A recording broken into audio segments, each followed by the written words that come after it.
Good evening and welcome. So the big news of today is, of course, that Valheim is apparently available for public testing, and I downloaded it. It's there. Ooh, and I was kind of considering just cleaning out my schedule, and I still haven't 100% decided. I just am really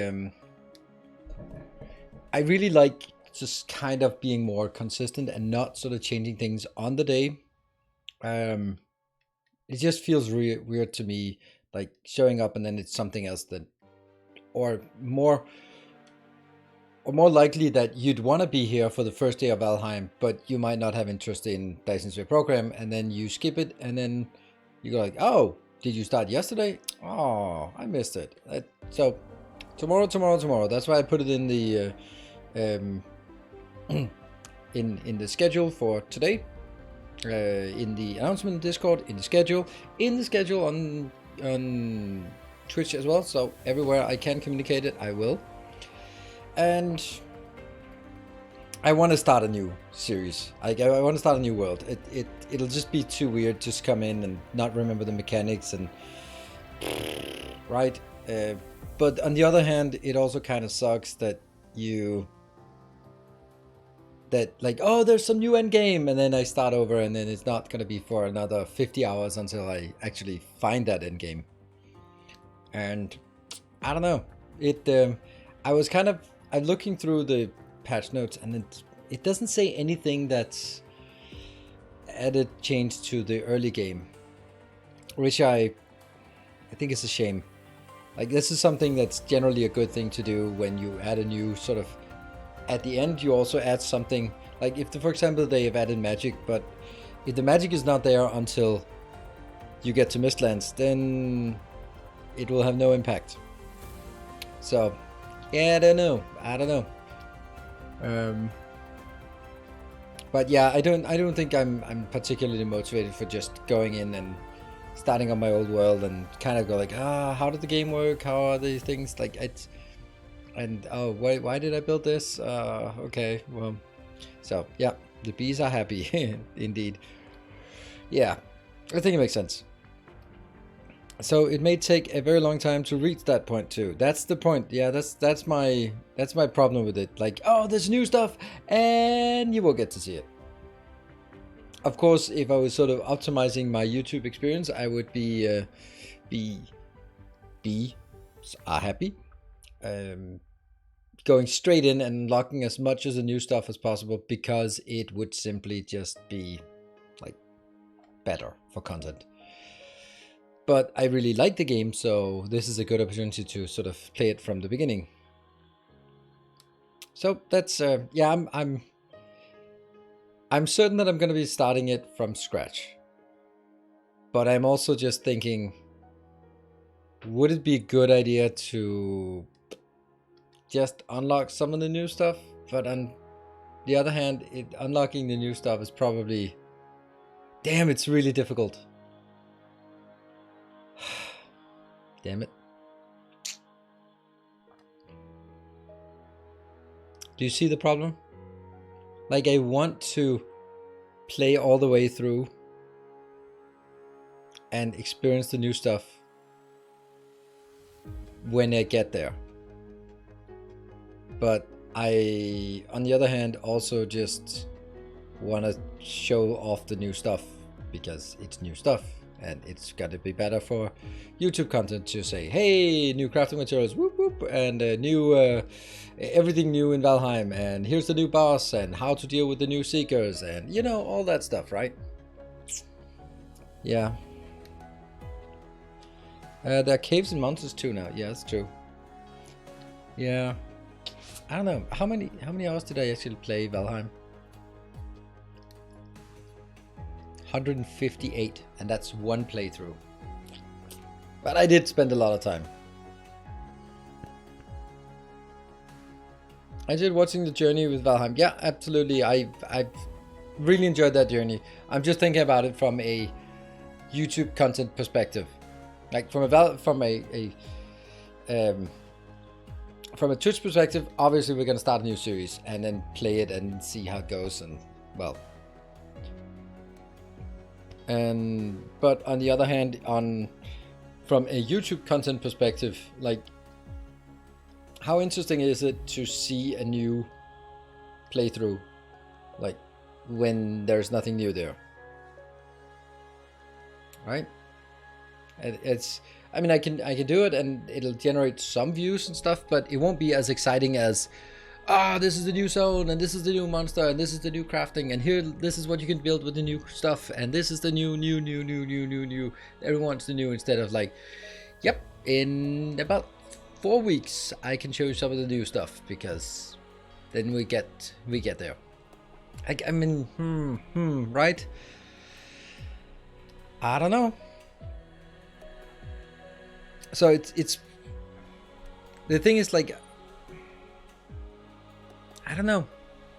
I'm sure I want, and this is what you stood in here on Twitch. We definitely need to play a new series for sure, because if we just start from the old one, then it'll sort of be like the 7 people who can remember what the hell was going on and how the game works. It's been a year. Then last place, 24th of October 2021. That's more than a year ago since I've loaded the game up last time. So it's been a year. Definitely need to start over.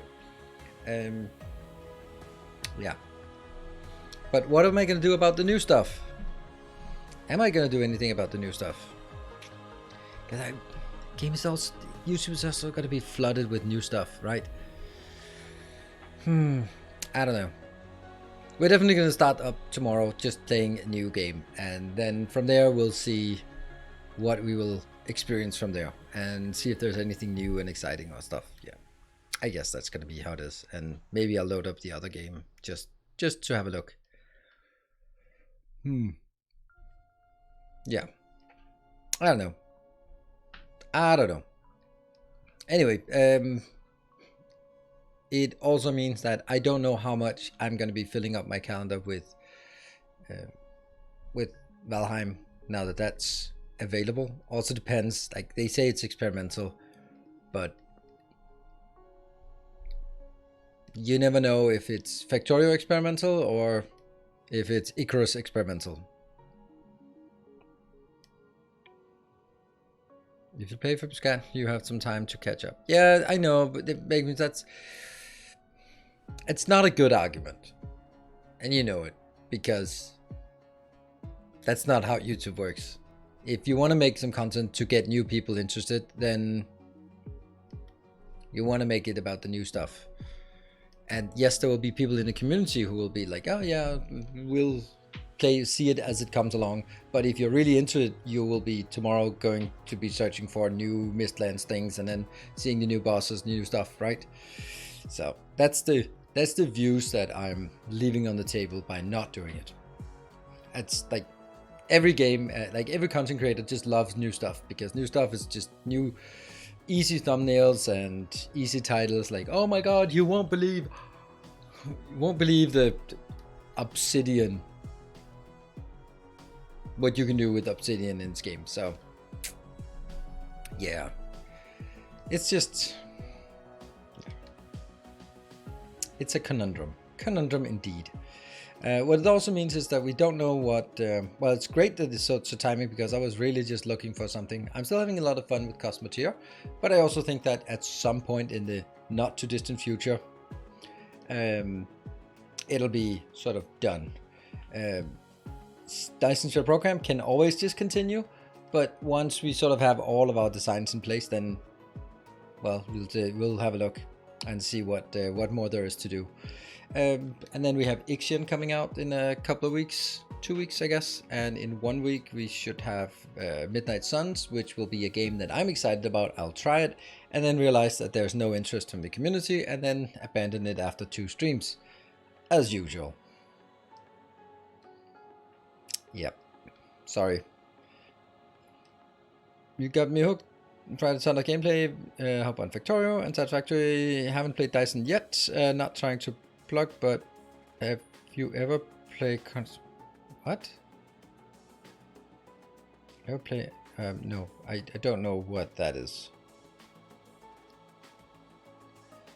So don't think that's a game that I'll be playing. But thank you.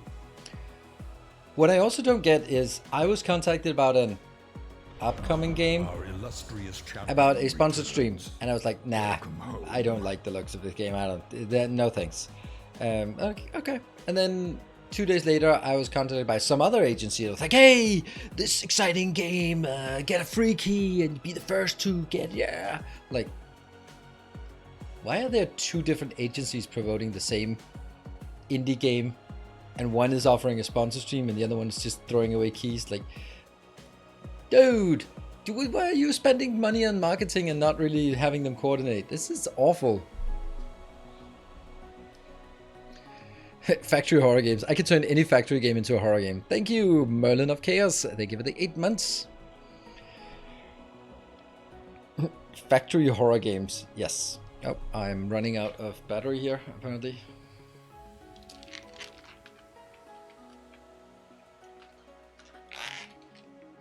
You need new headset, but that's we know that. Okay, but today we'll be playing some Dyson Sphere program. We still have some outstanding designs on science to work with. Back. Your steadfast loyalty is Eduardo, thank you for the 4 months. Yeah. So, definitely Valheim tomorrow, and starting up new and fresh, and be ready for joining in. I can see there's already a lot of people already playing it. That's just the way it is. For stream, videos, and blueprints. You're welcome. You're welcome. You're welcome. I'm happy to provide it. And also now, by the way, for Cosmo Tier, I also have blueprints now uploaded on my website and auto-synchronized into my Google Drive. So you can also get my Cosmo Tier blueprints. You can even get them before there's a YouTube video for it, because I'm tinkering with them and then they get updated in real time. So if you really want the newest, crispest updates of my Heart of the Tempest, yeah, then you can always go grab it.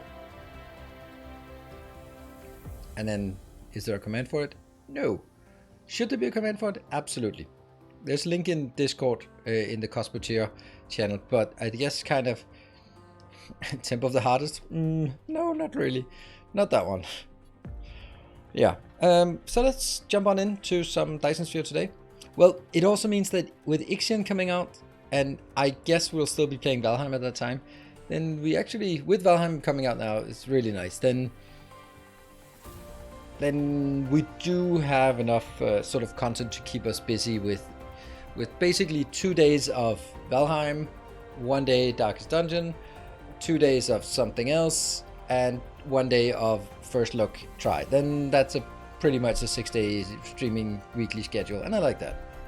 I think that's good. Like, it's not too much different, but it's also not too much the same. Cool. Let's jump in.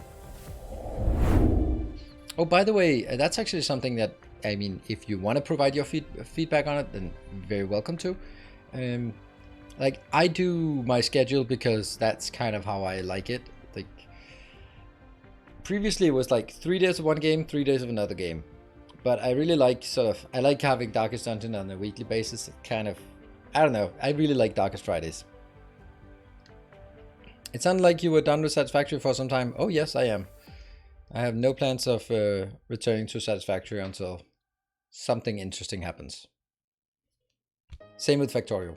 So that's kind of how it works with these games that are sort of core games. I'll play them, and then I'll leave them, and then I'll come back when there's something to come back to. Not just for sort of time has passed, it's time to go back to it. Blueprints are not interesting. Well, blueprints would be interesting, but the implementation of blueprints is, yeah, small and useless. Yeah, they're a joke. Yeah, they're a bad joke. They seem like, look, we gave you blueprints. What? Stop complaining. Like, no, you didn't. You gave us some half-ass thing. Have you tried Stranded Alien Dawn? No, I haven't.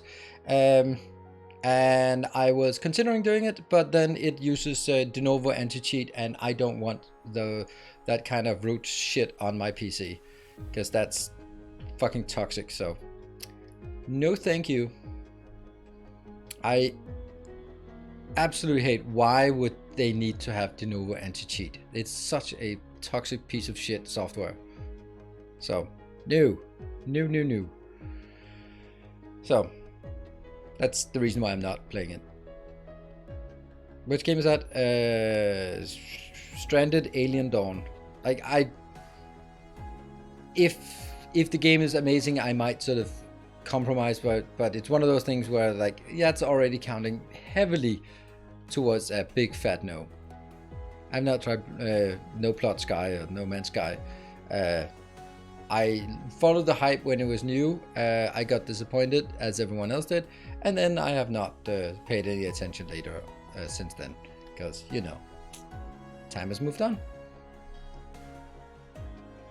It's a simpler remote, better graphics. Okay. Don't forget, the critical photon. Yeah. Did we? Yeah, we are looking at the game. Cool. So let's jump on in. Thank you, Draconis. Let's see if we can find it. I don't know if this was on the right planet. It's right here. Perfect. Someone stole our thing. It was not here, I guess. Alright, we're gonna get our planet overview up and running.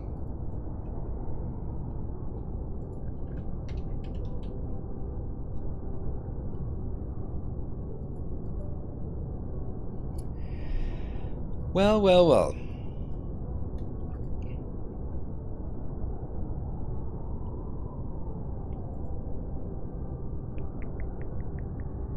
Oh, this is our new area. Yeah. The Lorenzo Lewis place here.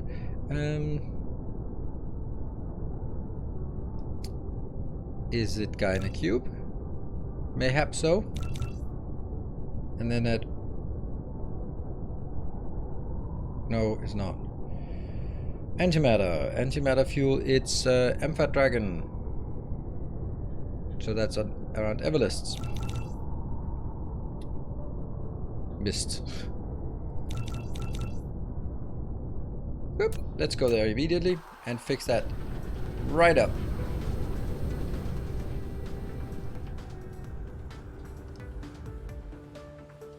And hyperspace.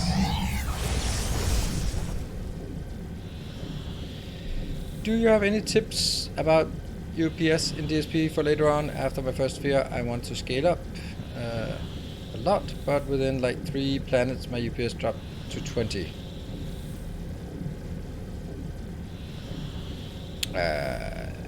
No, that's it's weird that you're saying like 3 planets. That doesn't make any sense to me.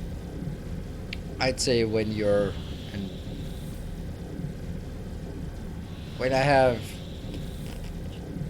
30 active planets, then I start seeing issues, and then it starts dropping below 30. It sometimes just dips below 30 right now, and I have 20 something odd planets. So if you have 3 planets that are active, then it doesn't make any sense. Then you must be running it on a fridge or something, because that is not my experience with this game. I think it's extremely well performing. Whoopah. Okay, that was actually kind of smooth.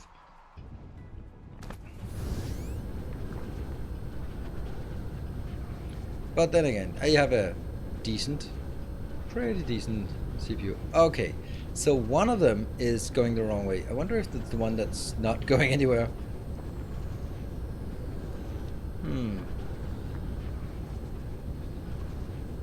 Nope, it's actually just jammed. Huh.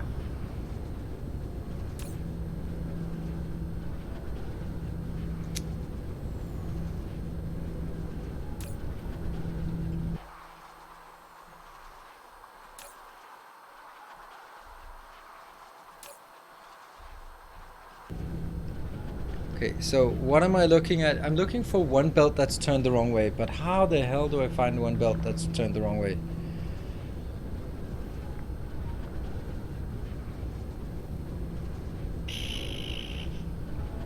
Critical photon inbound line, 3rd row from on the left. Okay.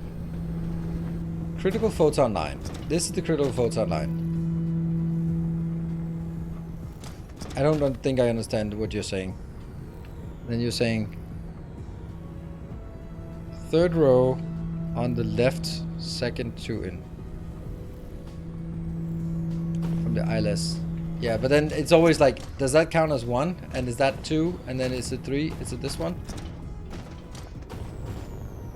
Like, is it one of these? Like, and is it like a...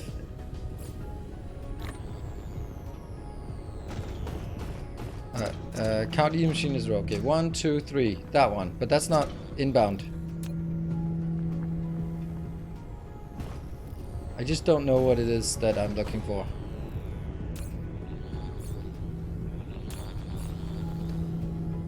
There! Okay. There!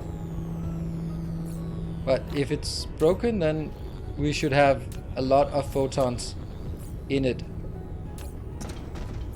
But I don't have any photons stuck inside. Like, they're all 0.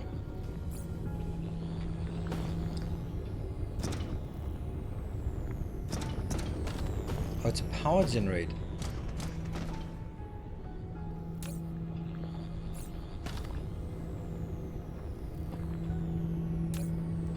Okay, so this one doesn't have... Oh, okay, wow.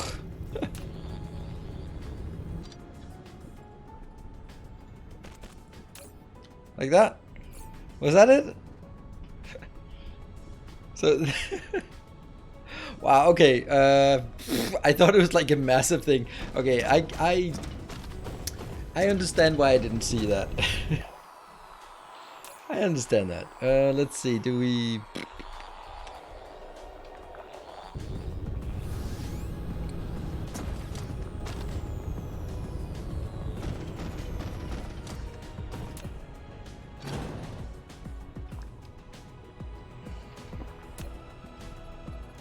Kind of silly, but I feel we have to be consistent about it.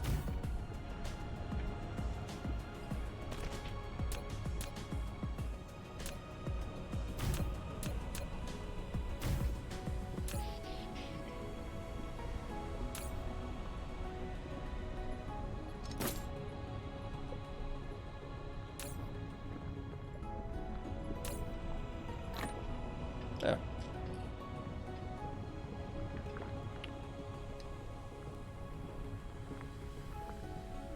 Yeah, but how would you realize that not all of them are getting it? But not, except if you're hovering over each one or clicking on each one and seeing it. Like, yeah, I mean, definitely there was a mistake. I just, yeah, didn't see it. Cool.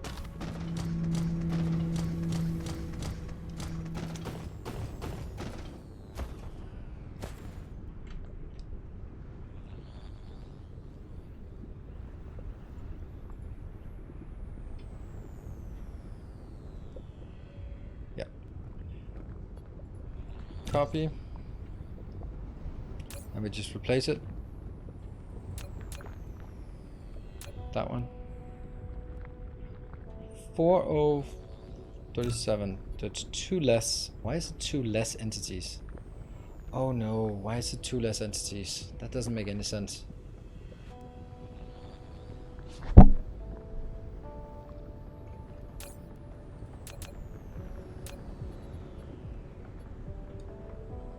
How is it going to be less entities?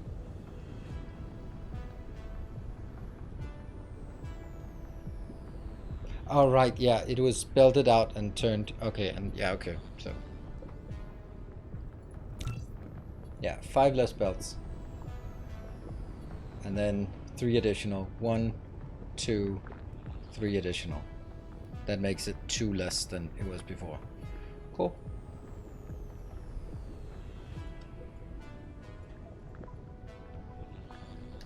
There. And that's going to be a 3-1. I'll start with a critical photon in the middle, then some receivers, and then also indicate that we are indeed doing that. Good, it's now updated. Awesome. Okay, if I knew there was just one of those that was broken, then yeah, maybe I wouldn't have flown across the galaxy for it. But now we did. And everything's good. And let's see, so we go back to the new planet, Lorenzo Lewis. This is where we want to do this with a guy in a cube.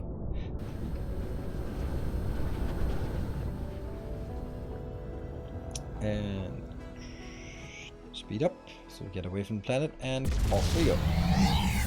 Alright, 14 light years. So, for anyone who does not know, I think most of you know, then these are the highest level patrons who are getting a star each. So thank you very much, like very, very much for that generosity. It is super amazing, both for the relatively new ones joined, like Everlist and Guy in the Cube, and also for the people who have been supporting for extended periods of time at this very high tier. Thank you so much for that. Amazing.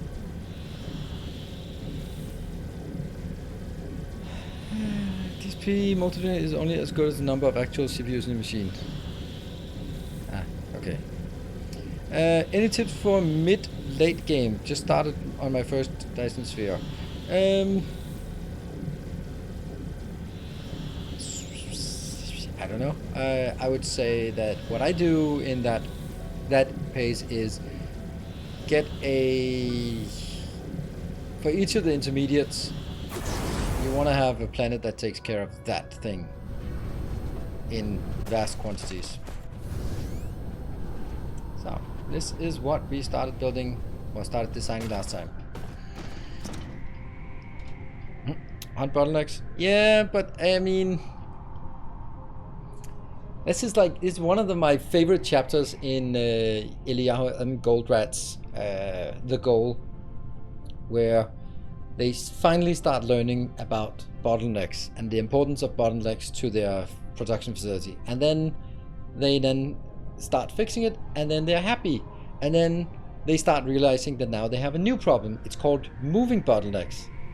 Because now everything is a bottleneck. Now that's a bottleneck, and then sometimes this is a bottleneck, and they just don't understand how they used to have one process that was the bottleneck, and now seemingly everything is a bottleneck. And I was like, yeah, how do you solve that? And it's pretty fucking brilliant. And the story is about a Boy Scout trip. So basically, like, the manager of the plant is going on a Boy Scout trip with his son over the weekend, and they keep seeing that there's one kid that just keeps lagging behind, and they all the ones that run ahead, they have to stop and wait for the slow kid.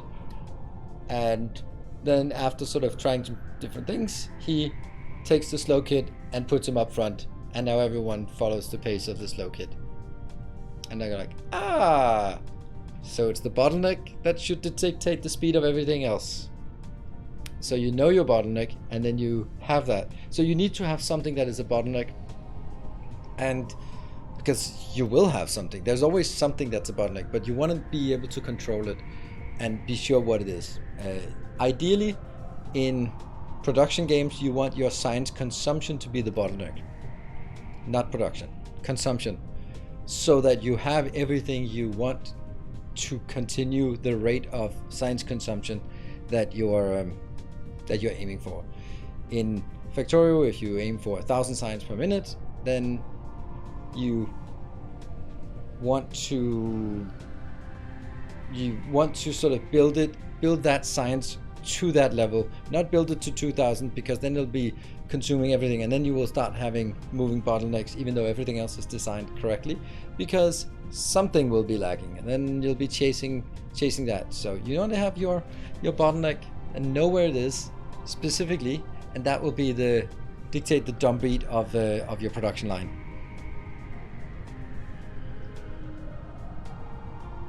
If you're doing just in time, ideally everything is your bottleneck. No, absolutely not. Absolutely not. That's not everything is a bottleneck. You want to make sure that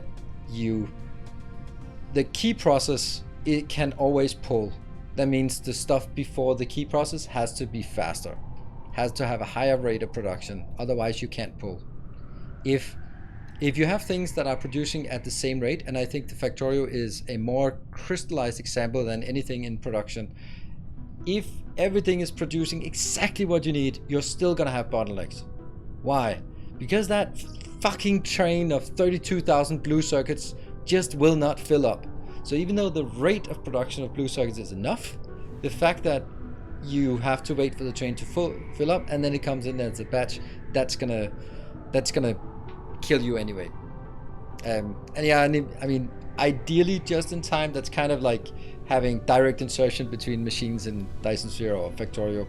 Then yeah, they go in a drumbeat. Yeah. Wouldn't that build up buffers? No, because you pull in things, right? You just don't start the next one. Like this is why on the classical Toyota production line, where you have cars, it's not like step number 3, which is just screwing in a few bolts. They just bring in 17 cars and just screw in the bolts, and then they have 17 cars there. No, the cars here, it doesn't move to the next station, and that means the next one doesn't come in for you to screw the bolts on until it gets pulled by the last process, which is probably the QA part, right? And that takes it in, and then everything else behind it has to be faster than that, because it has to always be ready to push in the next one. And that's why they have the principle of is it called Genshin Gambani? I think so. I mean, there's the everything is like waste, and everything is like you chase everything. Like, so if you are done with your job, then you spend the time on cleaning and preparing and optimizing process for the next one, so you can be just a little bit better. So that makes most sense. Because I enjoy hunting bottlenecks. Yeah, I do so too. And it's not like I don't have bottlenecks. We always have something here that's just because of the nature of, like, for example, this is a bottleneck, but it's not really a bottleneck. It's just filling up a buffer for the next time I need it. But it just means that it's going to take a long time to fill up a deposit of 100 orbital collectors, because they take forever to build. But I also don't need it, so I just need to build a buffer over tens of hours, and then I can go. So, yeah. You assume QA is still standard? It absolutely is. If you're talking Toyota production system, then it absolutely is. Or TPS. Well, that was a bit of a academic side trip. I would highly recommend, if you have any interest in logistics and production management, and of course you do, then read The Goal or get it as an audiobook.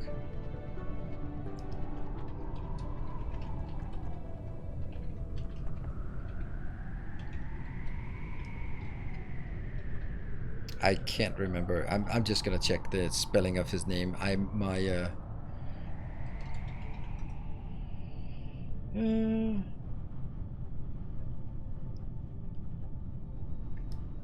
Oh shit, I almost spelled it correctly in the first try. Damn, there we go. The Goal by Eliyahu M. Goldratt.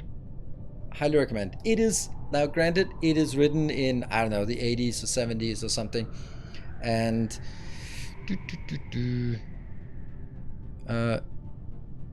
published in 1984. So it's very much like, the setting is a small American town with heavy industry. Yeah, that's not as common now as it was in the 80s. But it's very much set in that time period of sort of waiting for a phone call and that kind of thing. But it doesn't matter, the story is good. And it's really well written. It's written as a fiction, but it has a good way of sort of talking through logistics problems.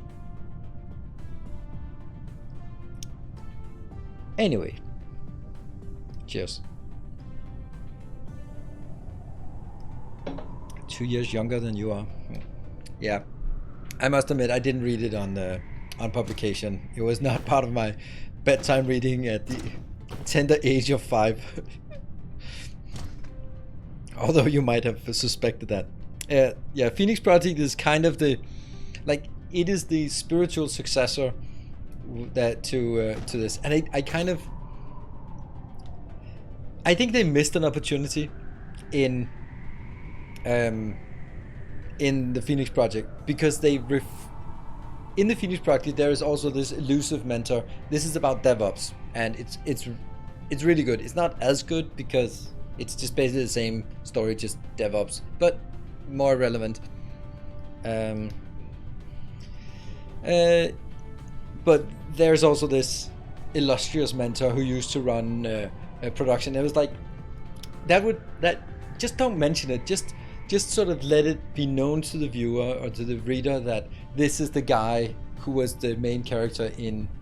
Like, you can't, since it's not written by the same author, then you can't do that, but you can sort of leave it unspoken. But it isn't, because they actually refer to that book in the book. So it's like, oh, you can't refer to that because I'm in my world, it would be set in the same cinematic universe as it would be called these days. But yeah, but it's not.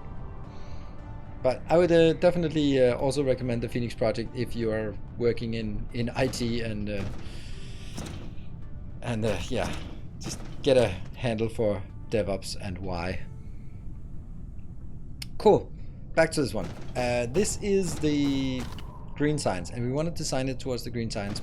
I think we could probably make it 50% bigger. This is now producing.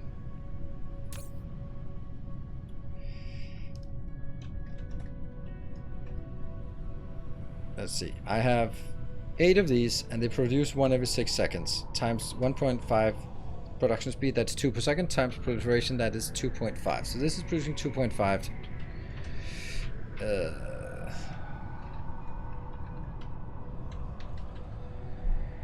If I multiply it by 50%, then it's going to be an awful number.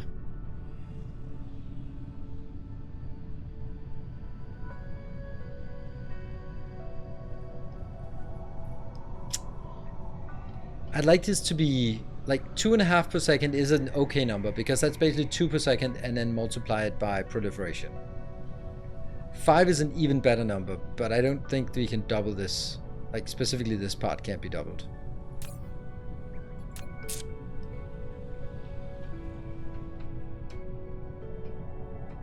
We could be like really ambitious. We could try being really ambitious, right?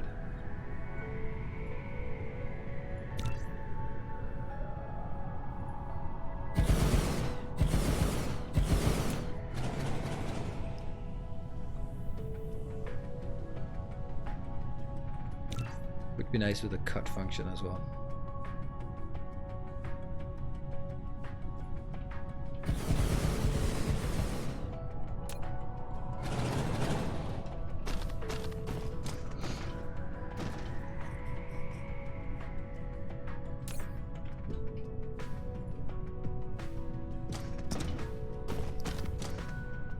What is this?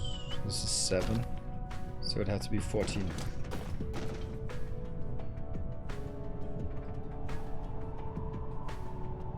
It's not far off, right?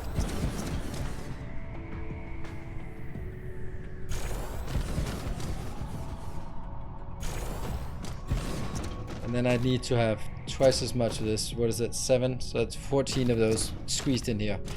It's just not doable. It's just, I was looking, right?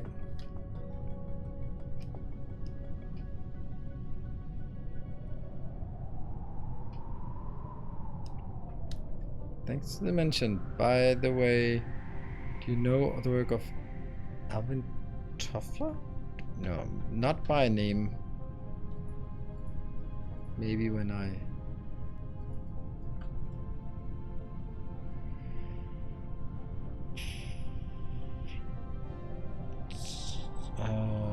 was an American writer, Futurist. Futurist is a weird thing to be. Businessman known for his works discussing modern technologies, including the digital revolution and the communication revolution, with emphasis on their effects on cultures worldwide.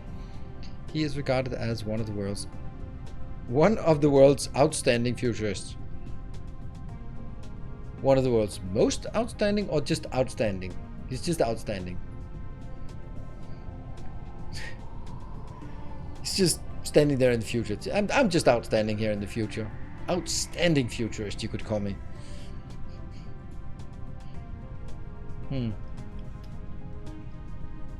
Nope, not A futurist is it's called unemployed these days. Like, oh, I'm a futurist. Like, oh, you're unemployed. Yeah. I put all my money on bitcoins on FTX, and now I hope that it'll all be better in the future. That's why I'm a futurist.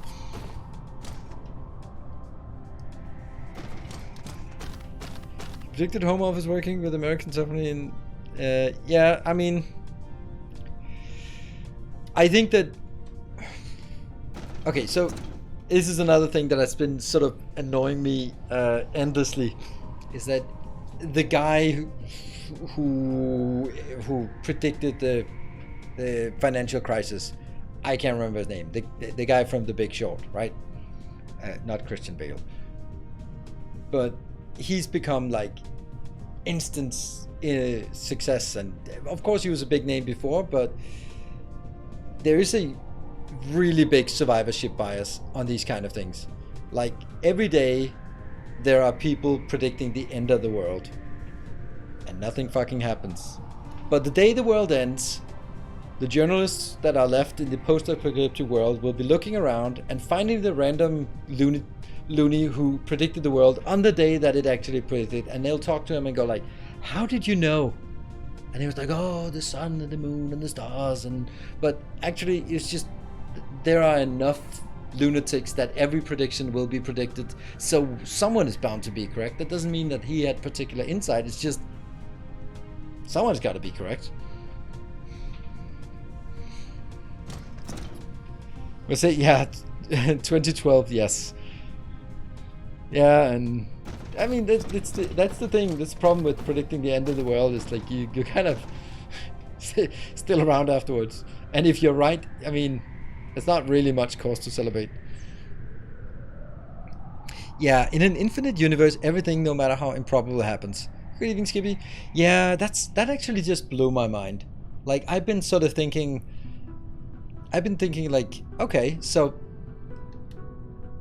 is the universe infinite or not? It doesn't really matter. It's pretty big. No, it actually fucking matters, because if it is if it is infinite, everything that can happen is there.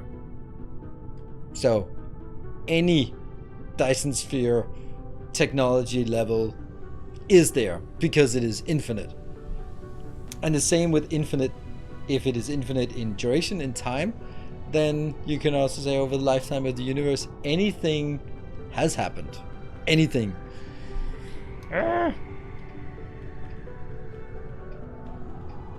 But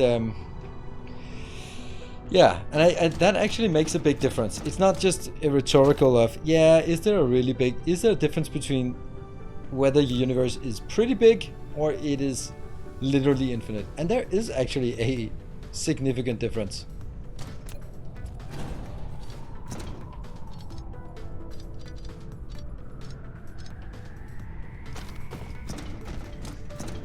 For your Tuesday edition of Existential Crisis. Yep, I mean, that is what you came here for, right?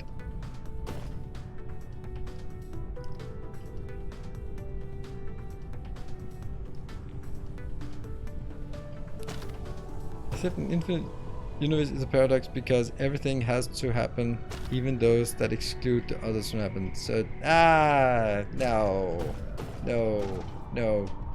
no. That is a linguistic, that's a linguistic paradox, not a true physical paradox. Yeah, that's a construct of the language.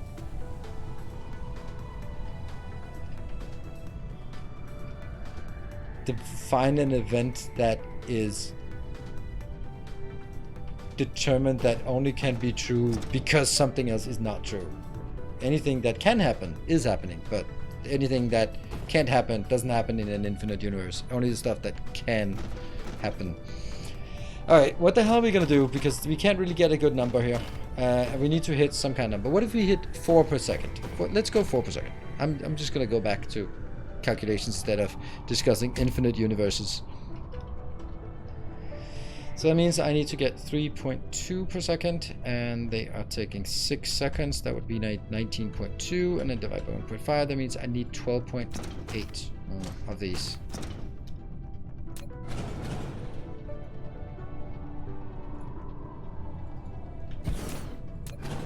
There. So that's 12 plus a little bit more.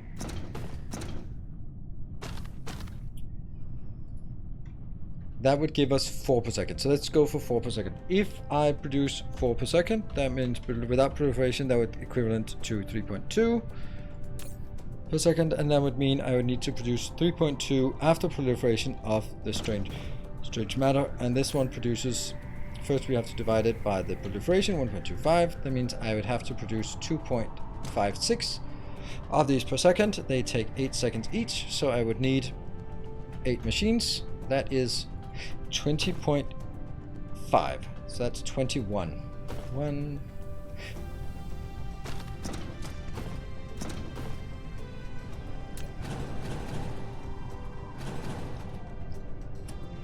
And that requires 2 of these. So I would need, that was 2.56 before.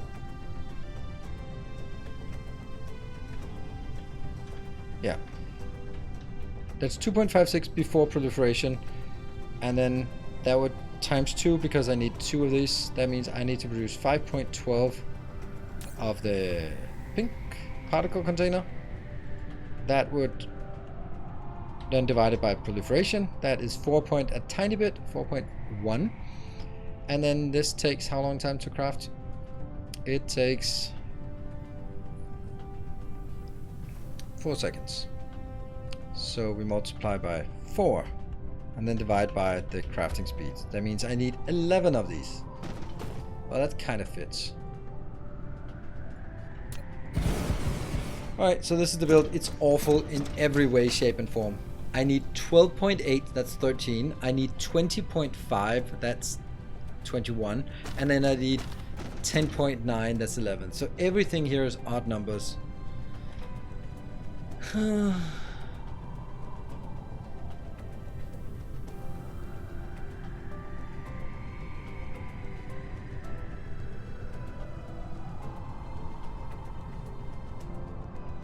I'm really enjoying today's conversation with DSP music in the background. It gets even better. That's nice. Yeah, we can.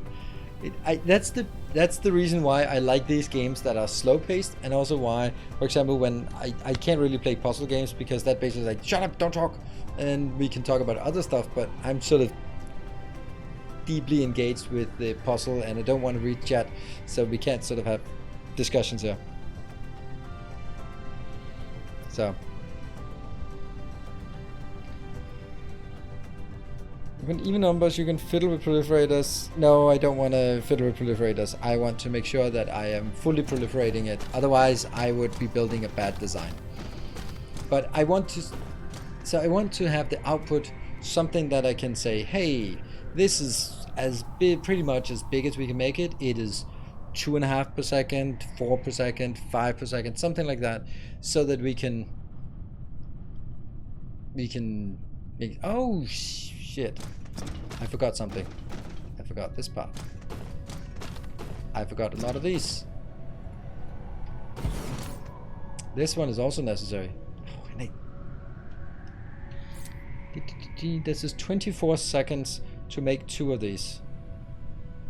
So if I'm producing 2.5, yeah, we'll go back to 2.5. If we produce 2.5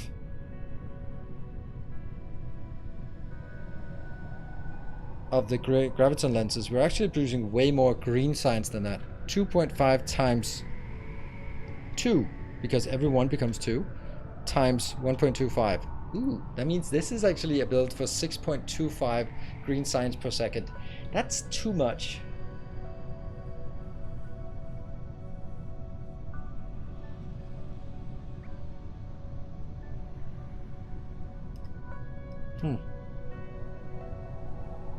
That feels like too much, doesn't it?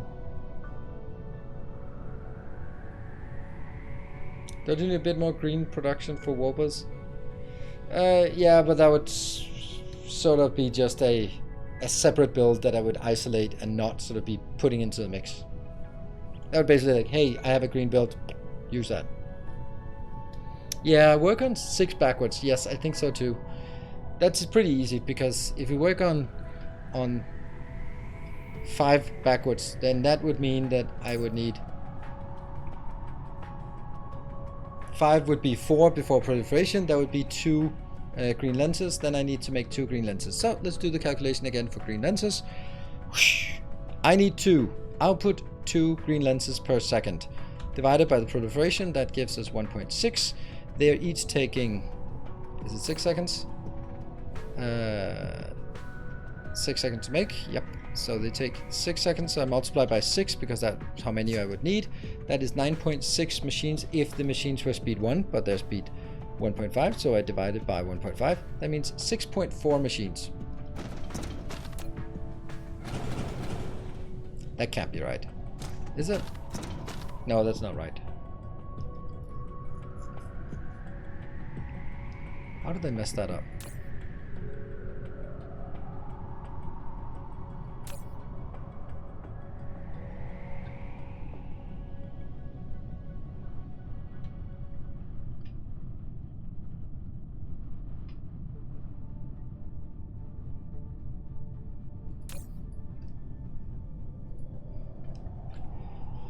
Let's try it the other way around. If I say I have 6.4 machines and they produce 1 every 6 seconds, that's times 1.5 times 1.25. That's correct. Then that produces 2. Shit, that's way too small.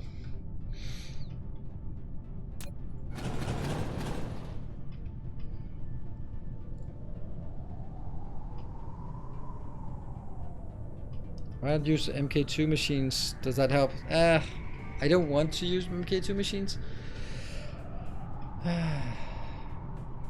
Shit, that might actually be a good point.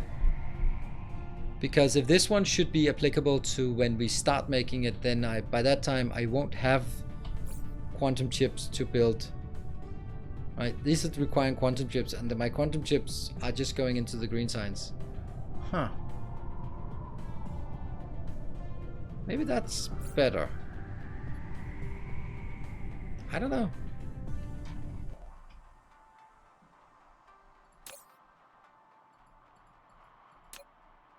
I don't know if I can even request them. I don't think so. I think I blocked that off.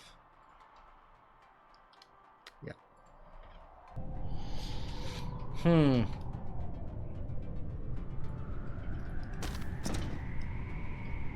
that would be 10 of these instead. I like that. Let's pretend that these are Mark II. So let's say I have 10 of these. 10 divided by 1 every 6 seconds. That means I produce 1.66 times the proliferation. That is 2 point a teeny tiny bit. That's exactly what we'd expect. 2 of these plus 2 quantum chips combines to become 4 green, and then proliferated becomes 5 green. Yeah, so this is, yeah, much better. Cool. So we are now in the process of making, we need 2 output per second divided by the proliferation. That means 1.6. This part has to produce 1.6. They are producing 1 every 8 seconds, so I just multiply by 8. That is the 12.9 that we came back to at the start of the stream. Damn. 1, 2, 3, 4, 5, 6. There. Okay. And then that was the 1.6, and then divided by the proliferation, multiplied by 2. That's the 2.56, and that's every 4 seconds times 4. That means I need 10 point something. That means 11. 11 of these if they're Mark II, not Mark III of these. Okay. Okay. I think we'll do this with Mark II. Oh, I hate it. I hated doing it Mark II, and I hate doing it Mark III. What are we gonna do?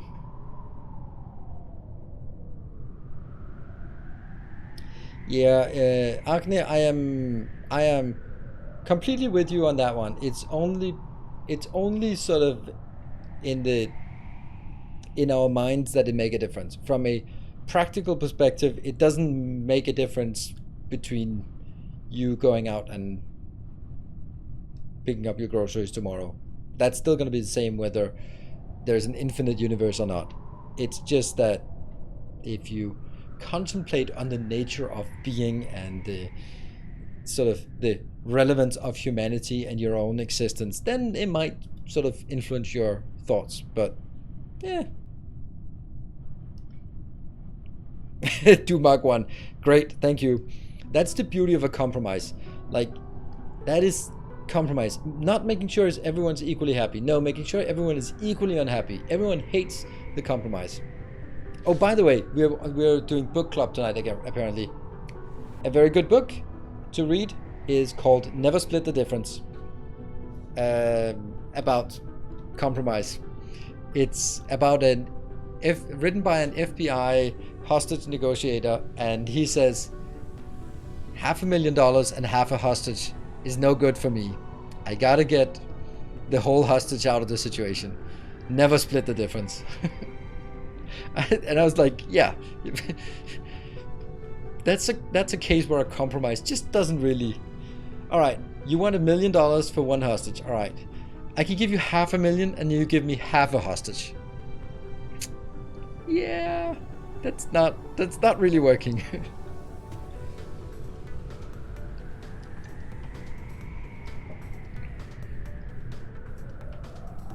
Is workable if really needed.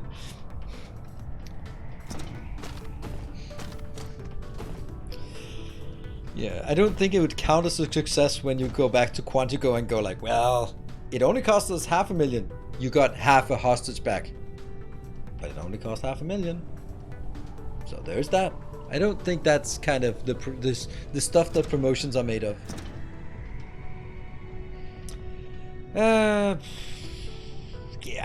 Yeah. Let's just do this one, and then.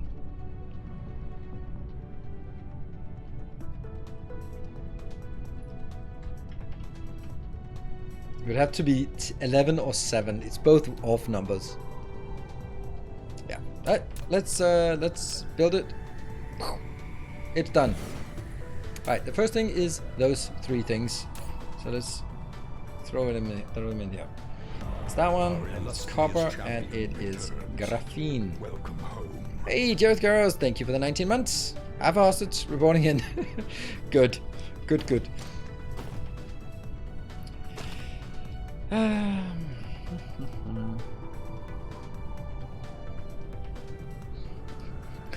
What that doesn't want to hear is we had a budget cut. Yeah, I mean it's truly a fascinating book because like it is this kind of thing where like in the end you tire them and they just want something in the end, and in the end you sort of trade a pregnant woman for a Big Mac, and they go like, but they felt they got something, and I'm like, yeah,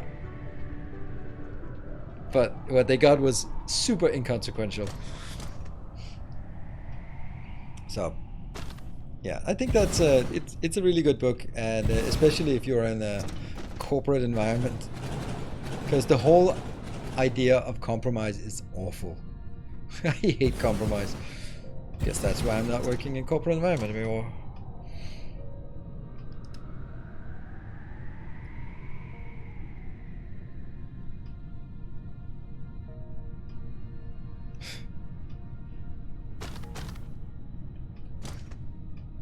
I think it'll do this little thing here, and then we'll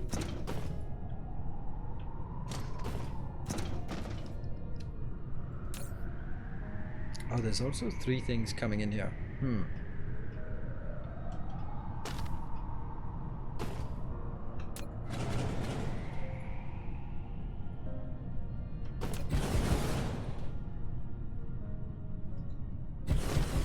How many items are coming in? 1, 2, 3, 4, 5, 6, 7. Okay, so one of them has to come out from here, and then I need a second tower here, I guess, or maybe on the other side. And this is consuming 10 per 8 seconds, so it's only like 1 point, a tiny bit, 1.25 per second, 1.125 per second. So that's not much for each. So I'm kind of leaning towards maybe getting deuterium in here. And then just having that sneak down the middle. And then the rest here will be, I don't know. That's probably not a good idea. Is that working? Yeah, it could work. And then that's outbound. Yeah, this is not good. Not good. Not good. We can't take it down the middle. Nope.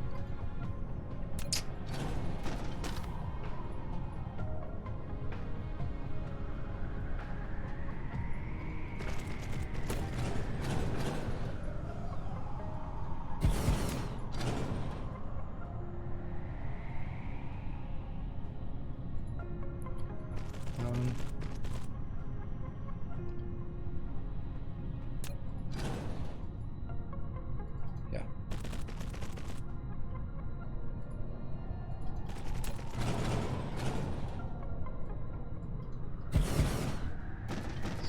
Something like this. Then you will need to get your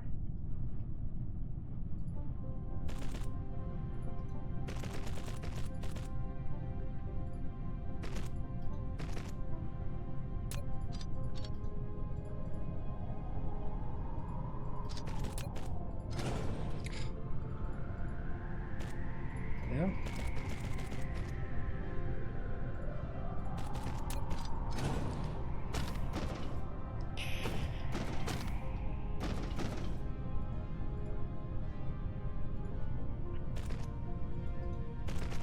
It seems somehow like this is more of an old-fashioned build for me.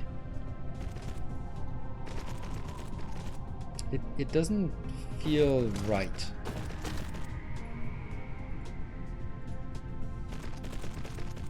And then that goes in.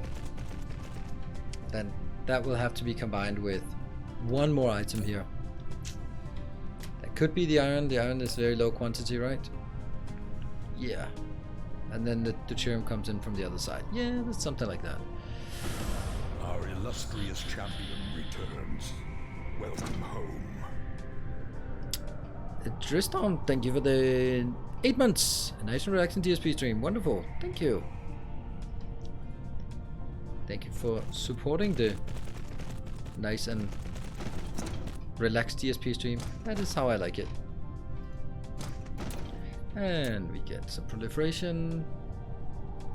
See, I think we have to do it like this, even though I could technically maybe.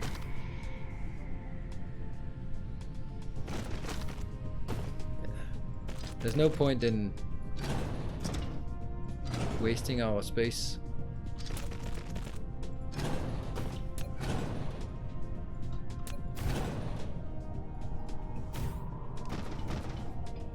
Okay, so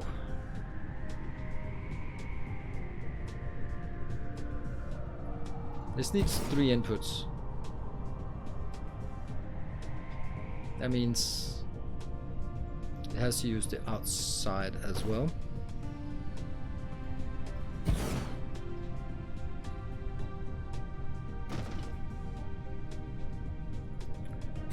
Good.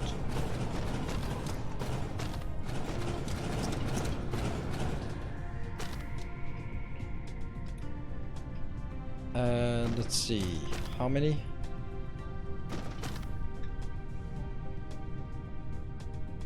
How many did I want of this? It was 12.8, so that's 7 on each side.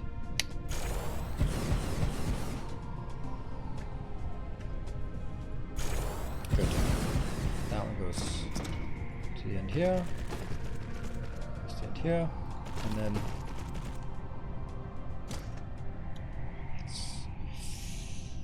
not so good, if we're being honest. This is a bit too close for Well, this one can also be just rotated a bit, so we'll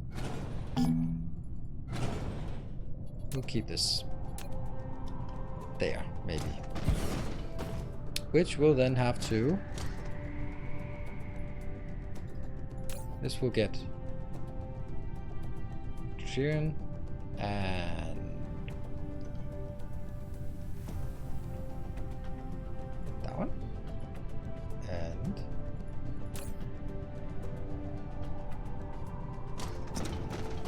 what? Oh, diamonds. Diamonds? Diamonds, yeah. Okay, so diamonds. Diamonds, quantum chips, and finally, them greens. Cool. I can't pass through the tower. Not an option. Because that would require that I use a slot for it in the tower, and I can't do that. Yeah.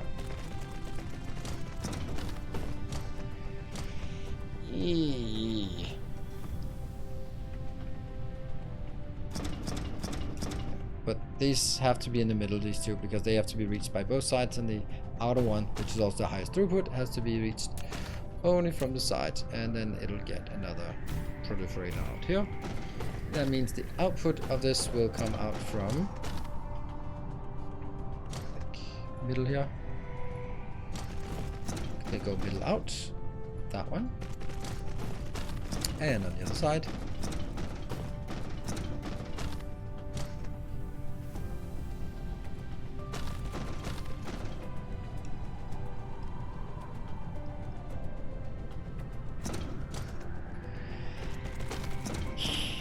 This is problematic, to say the least. Yeah, because we also need this part here. And how many do we need? In order for me to make... in order for me to consume enough to make 4 per second? How is that? Yeah, I need to make 4 per second, and then it gets proliferated to 5. So in order to make 4 per second, then if I have 12, then I get 1 per second, so it is 48. So I need 4 towers of... well, that's something. 2, 3, 4, 5, 6, 7, 8, 9, 10, 11, 12. Oh, and it's break time. Wait, I need to catch up with the kids. They were a bit all over the place earlier. They were so tired this afternoon, and after dinner they started just terrorizing the entire house. So it's quiet now, but I just need to check up on seeing if it's okay. You can save 1 tile between each second particle ladder. No, then it can't be placed other up here because they'll be too close, unfortunately. Hello, Rightfulson. And be back in 2 minutes.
back.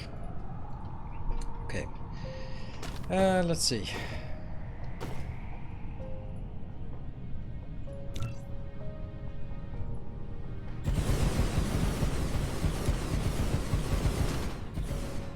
It's not good. It's not good at all.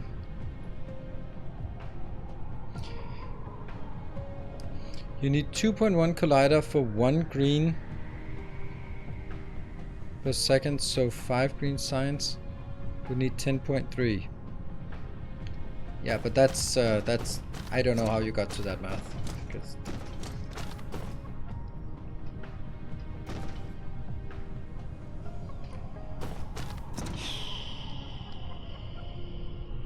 it's annoying that I can't show the math on screen.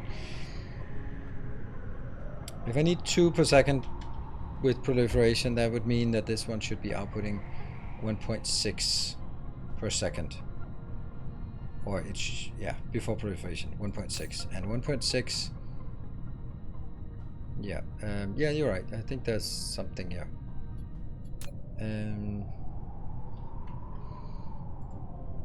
Then that means this one after proliferation has to be 1.6 divided by 1.25 again. That's 1.28 times, yeah.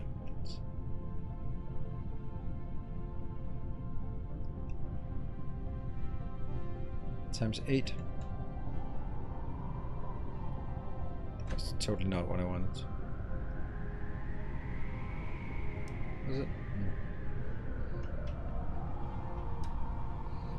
Yeah, I need 10.4.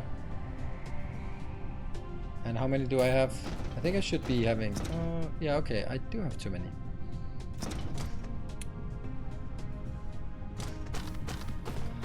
Oh shit, this calculation, man. Oh, it's getting annoying. Okay, I need to figure out how many Mark II assemblers. I think I also confused myself. So if 2 divided by 1.25 is 1.6 times, they take 6 seconds each. Now I'm talking about this, that means I need 9.6 of this. Okay, that was also what I got. So I need to have 1.6 strange matter flowing in here. That means before proliferation, then I would need to build 1.28 of these, and they take 8 seconds each, so that's 10 point something, 10.24. And I have 1, 2, 3, 4, 5, 6, 7, so I need to take that out. No. Ah, no undo.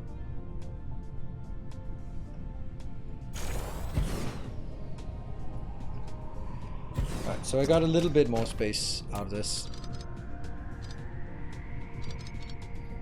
And then that means I needed, if I need 1.28 inbound, and then multiply by 2 divided by 1.25, that's 8-second cycle. Is this on an 8? No, this is on a 4-second cycle.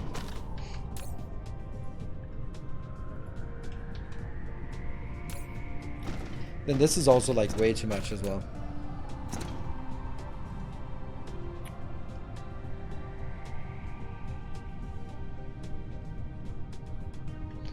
.6 green lenses, 10.3 colliders, 2.5 purple box. Yeah, that's also kind of what I got here. Except your rounding is a bit weird. Because I need 8 point a little bit of this, which is 9 here. Yeah, I see what you... But 9 is like an awful number. It's still, yeah, it's okay. That's gonna be like this.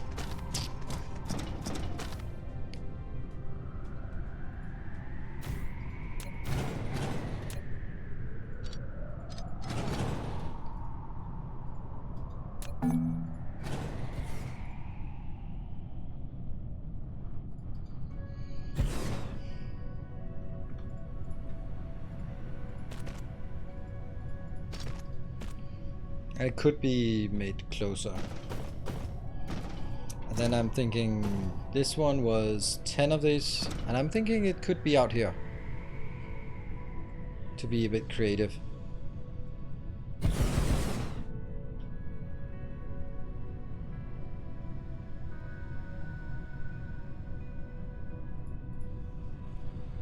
goes to the diamonds.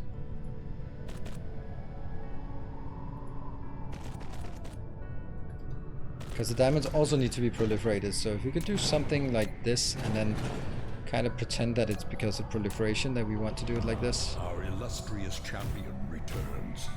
Welcome home. And this line here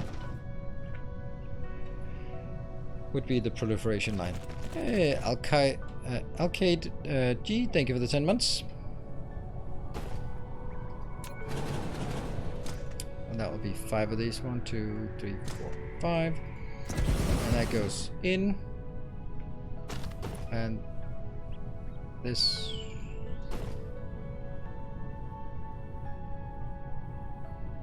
It actually turns out pretty good because I do have a problem with the proliferation of these inputs if I don't do anything. So doing it this way will actually solve that problem. And then I get the output, which unfortunately also has to be proliferated.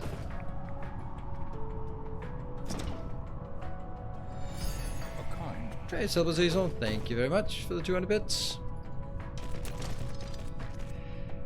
Oh, that's a bit more of an issue. Actually not, because I'll also get this. 1, 2, 3, 4.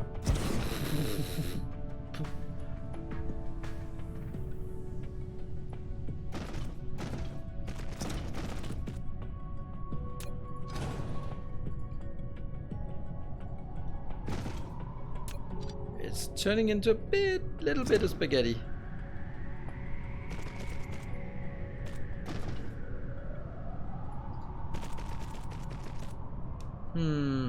Yeah, that's the problem. These two should not be going on either side of this. They should be consolidated. So this part here plus the 5 on that side should actually be consolidated, which they're not. That means the alternative might be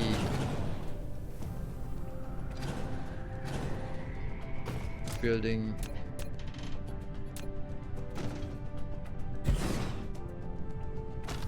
Oh, I got stuck inside again. That's something that hasn't happened before.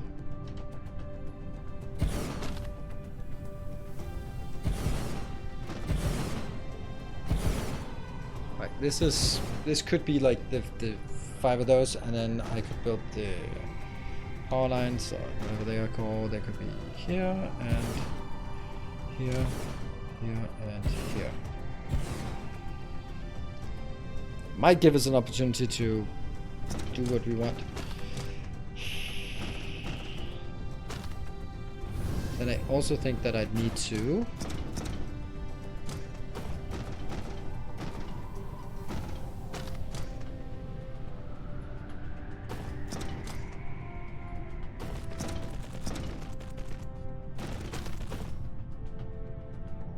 no.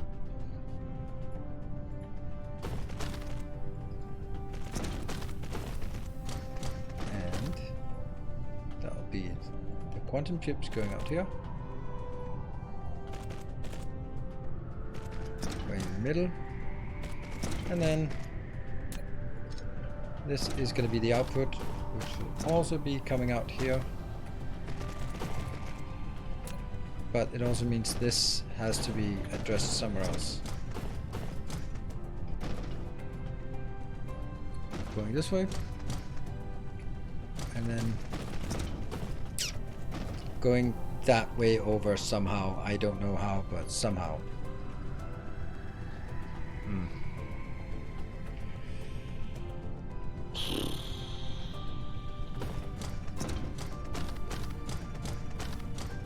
Or maybe this one.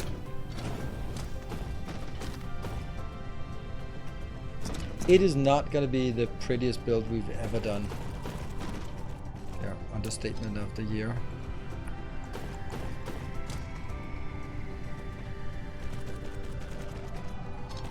Something like this that can at least consolidates everything on this belt, which goes into the middle here. This will be our green lenses.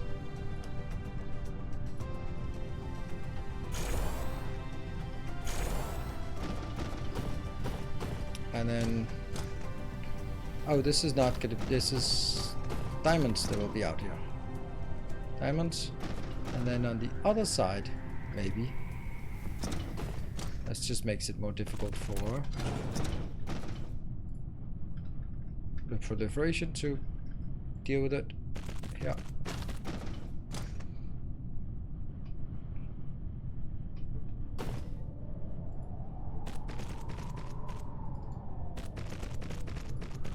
This, and then final output out here. Or actually it'll be on the other side.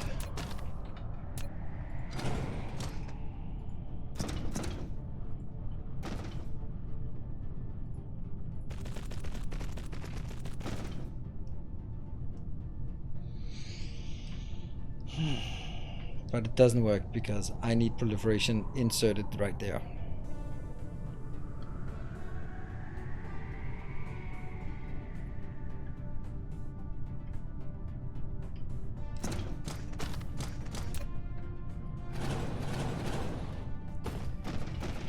I mean, I like the idea. It's just kind of not really enough room for the proliferation after this part here.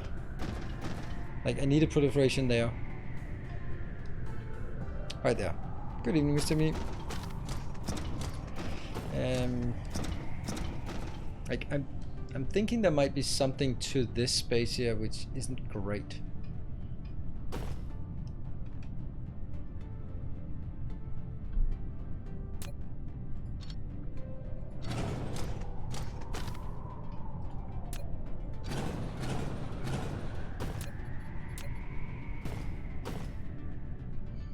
Like, this is okay,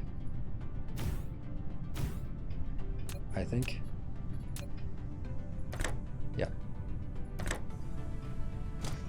Then the question is, can this be moved over to that location? No, it can't. It's just still gonna be too much. Damn.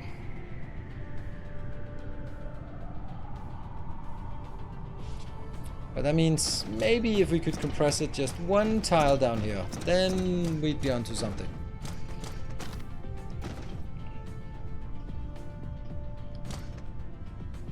You can put every second next to each other. No, I still can't. And you suggested before, because then it can't be placed in this location. And then I have a non-functional blueprint. So this one can definitely be compacted, I think.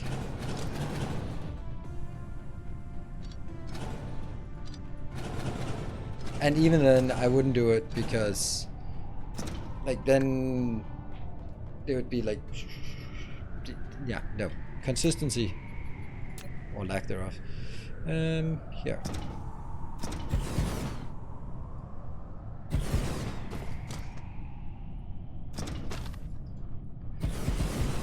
Well, this is kind of the alternative.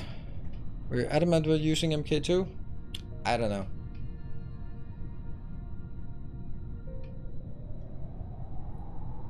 Yeah, but I don't think the number of assemblers is really the issue, because this is 10, so that is 9.6, and this one is something else. And as long as it's, if it was 12, then I had to do something else.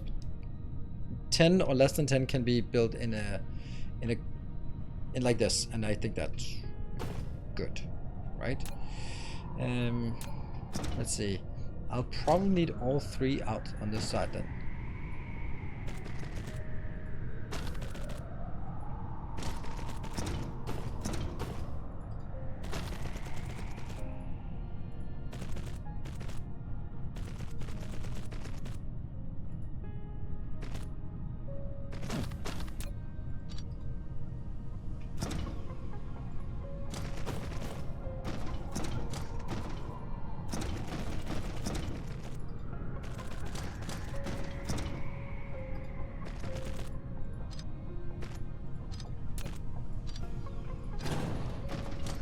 And outbound.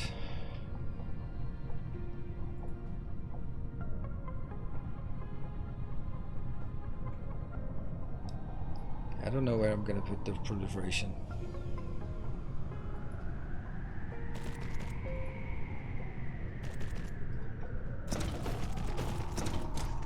But this is then outbound.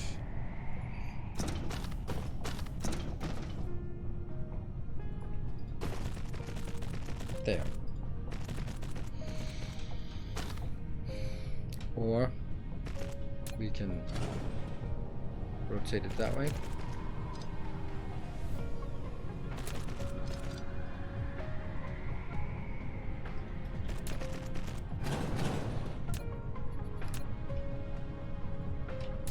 No, I know I can, but I don't want to. This is the closest we can make it. That didn't actually save a lot of space, but it might save more space if I just push it that way. If you offset the input for iron and purple box, you could have the term line come in straight instead of having turn on the outside, alternating them. Yeah, I don't want to output.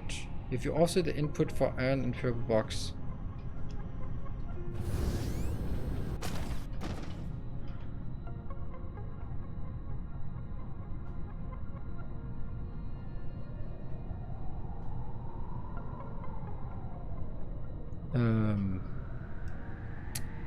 yeah.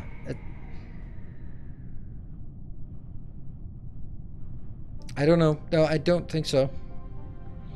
Offset the input for iron and purple box. You could have, yeah. You will never see me build stuff like that. Never ever. Welcome home. So let me just see. There was something on Patreon. Do I dare look? No, nothing happened. Oh, yeah, something happened. Oh, it's funny. It didn't say notification. Something, a new annual Night of the Path. Thank you. And I don't know if you are in chat, but thank you very much if you are. And thank you, Grumpy Bear, for this 7 month. Yeah, so this is not something you'd see me do, and that is the prerequisite if I don't want to have 2 lines. If I only want 3 lines down here. Hey, there you are. Wisowski. Be sure to link your Discord profile to your Patreon if you want to, of course, to get access to the save games, and we can then know who you are. If you want me to know who you are, of course.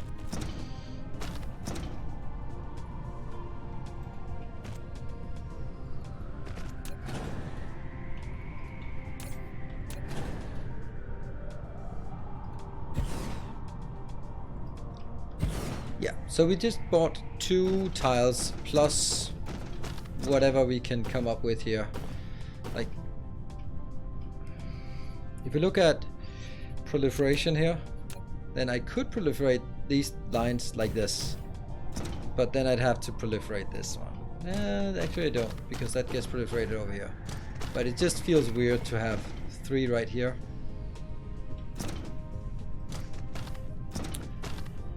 I don't know, maybe not. It would sort of be something like,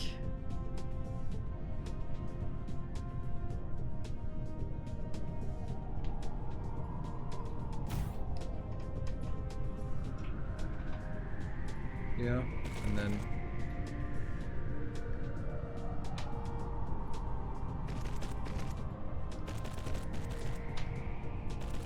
which means the whole thing could be packed a lot closer.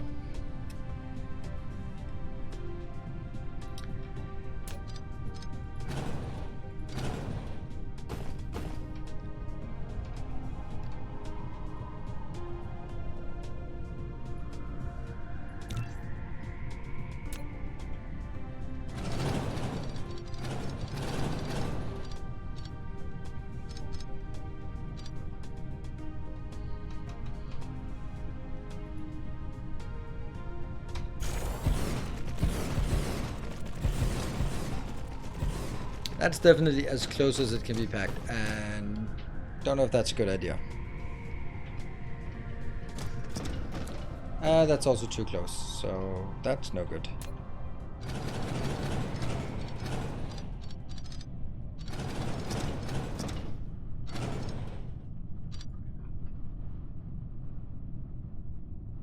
This was what I tried before. That's way too close. This is...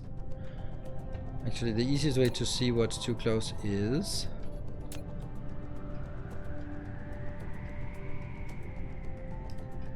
Well, I guess that's the one, so... This could actually be done, but that's not gonna look good. We'll do this.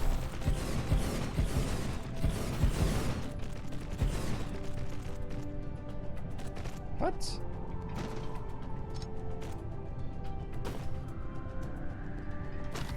Kidding me? What?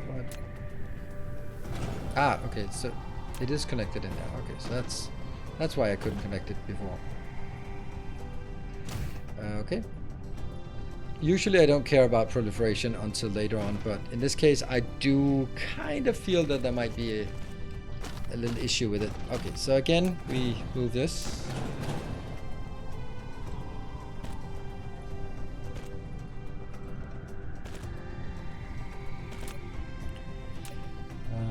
That and that is the best proliferation we can do.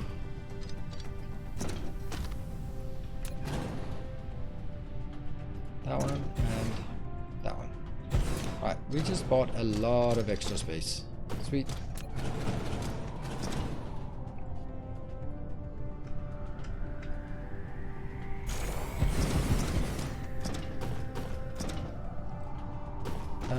Will the drone spinner box fit? That's a good point. That's a good point. I kind of forgot to check, but it does. Good thing we tested it.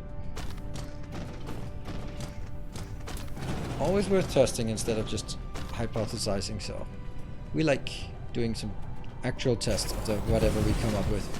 Alright, so that moved everything so much closer. Nice.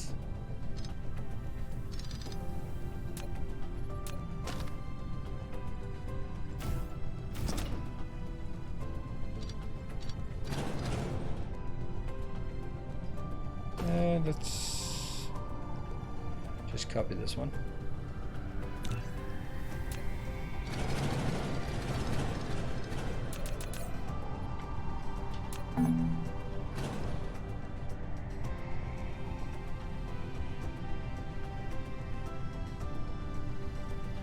That, I think. That should give us a little bit more capability for this. And I need proliferation in here, I need proliferation everywhere, so...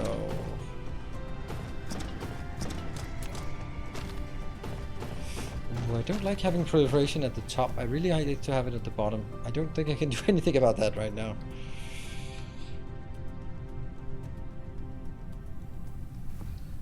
Maybe.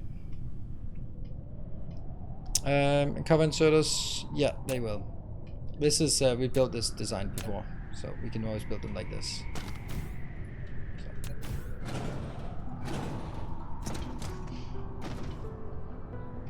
Right, I am thinking that if I get my use this line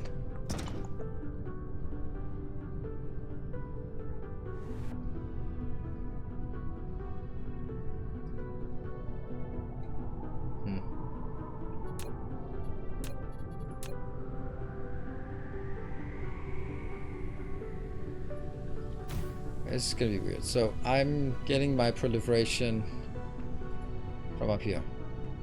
Just for the sake of argument, goes in here and goes up there. Then it continues at ground level because something has to be at ground level to go into another one of these, which will be getting in at ground level, getting out and up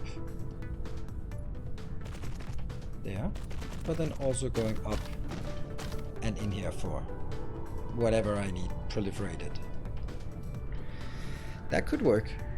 Only question is, do I proliferate the returning green cubes? No. I don't think so. No. No, I don't. They can be proliferated when they're needed instead. Time to put some support to it. One of my favorite content creators. Thank you very much. I mean, this is the hard part. Like, there is a very, very, very long distance or time-wise or a mental barrier between I like this creator and I actually want to open my wallet.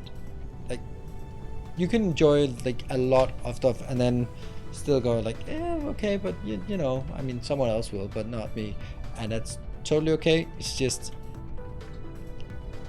it is the hardest part. This is the key difference between streaming on YouTube and Twitch. It's like you may get more views on YouTube, but people are just not used to sort of paying for YouTube.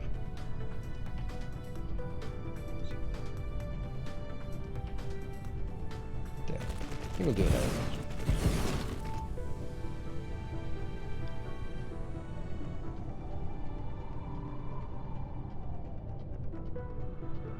You have it built in? Yeah, exactly. I was also thinking that it was already built in.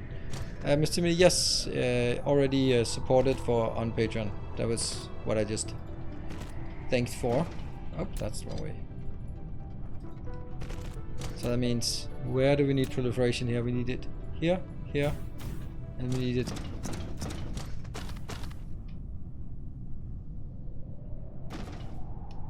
here and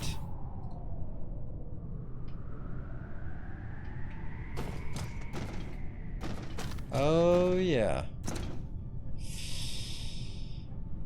This one still has to go across. Welcome back. Your Timothy, thank you for gifting a sub. Appreciated. I like a lot of people, but don't want to spend money on a lot of them. And that's totally understandable. Like, it's like, you have to acknowledge that everyone is in a different financial position and have different outlooks on things, and go like, yeah, this is like a casual thing. Whatever, I'll watch if I'm in the mood for this. I'm in the mood for this, and then I couldn't be spending a Netflix subscription on all of them. But other people would be like, yep.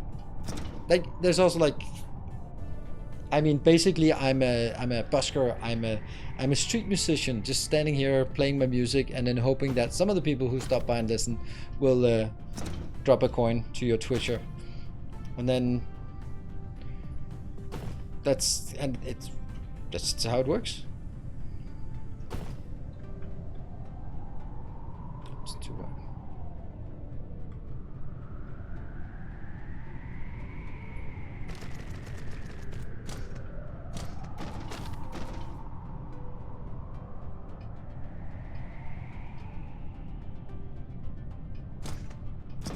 Will you play The Witcher again one day? No.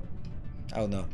I don't think it was a very well made game. I mean, the story was phenomenal, but the combat was pretty bad. The combat system was not good, and that's, in the end, it was just like, I want to experience the story. Now I've also read all the books, so that kind of takes a bit away from the story aspect of it. So. Far more hours here than on Netflix. That is my math. Exactly, and that makes perfect sense. And I do the same thing. I don't very much watch Netflix. But I have some streamers that I follow, or some content creators. And it also just differs. And sometimes, like, someone will pick up a game and then be like, oh yeah, what's that? But mostly I would say I watch YouTube for research purposes. Like, see what other people are doing, more than just sit back, relax, and enjoy the ride.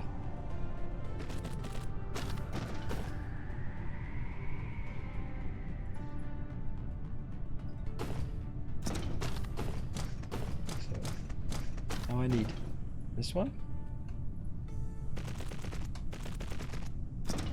in there, and then I guess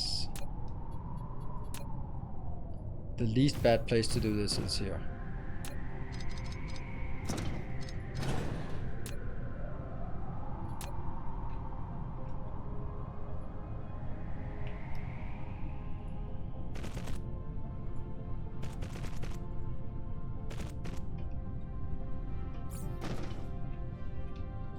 Ah, move.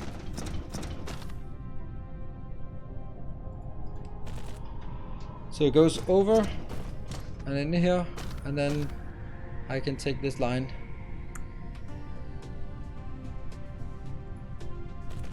It is honestly not a very pretty build, but it's also a really complicated one.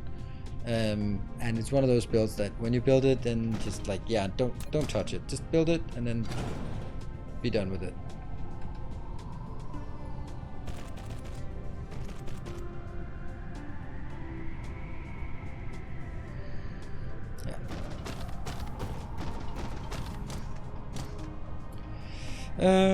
I don't very much want Netflix either, but I love The Witcher. I mean, are you sure you love The Witcher, or is it Henry Cavill that you love? Because people have been known to be mistaking the two, and I can definitely understand. I think, and I think between the two, Henry Cavill is a little bit more charming than The Witcher.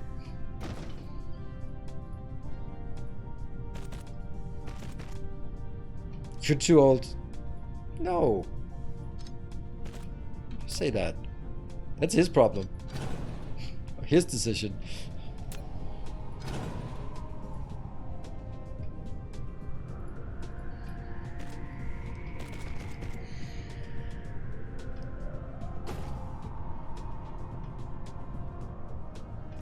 Needs help design are the biggest thing to help me have fun.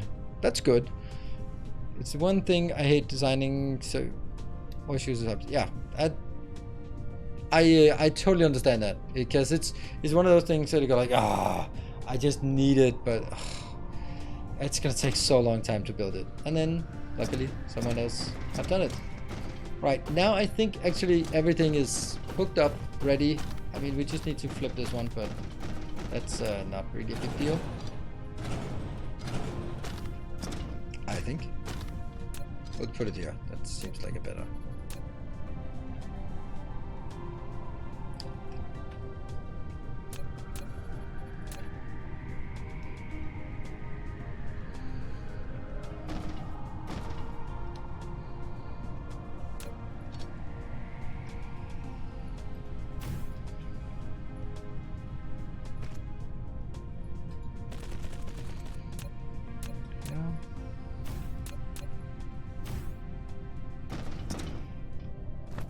Okay, so proliferation starts here. It goes in to this location, gets the 3 originals. These will be going into here, where they will be making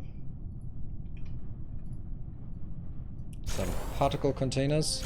Particle containers goes on the outer band out here, merges in here, and then merges in together with the iron coming out that is being proliferated at this point from this location. Then it goes into the middle, the particle containers and the iron on the middle. I love that it knows what's on this belt. This doesn't know what's on the belt, of course, because it's not hooked up to anything, but I like that it kind of knows it already. And then added up the 2 deuterium coming out from here, going backwards, also being proliferated, going in. That comes out as, yeah, we'll have to redo this part. As strange matter. There. Goes in, consolidates over on this side. Huh. Another alternative way of consolidating would also be like just leap it directly across, so I don't have anything outside here. Let me just try that.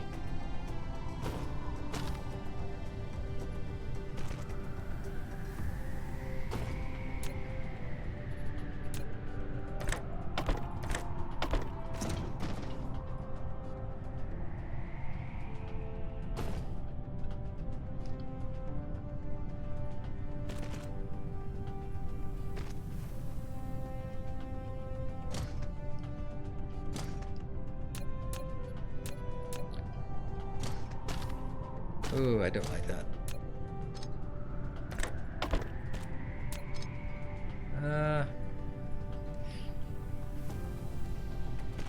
We'll keep it like this.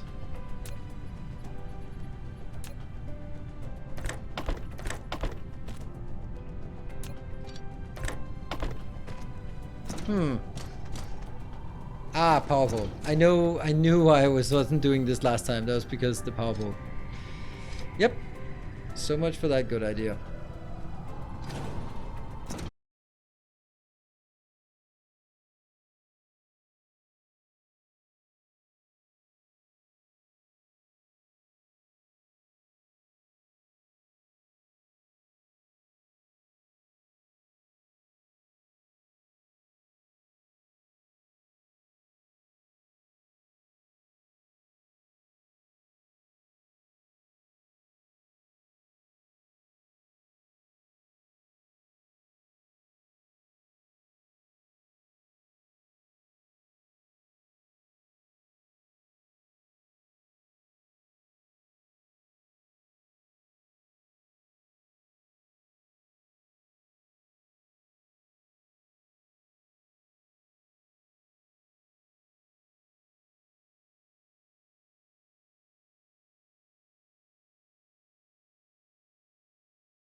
Okay, next up.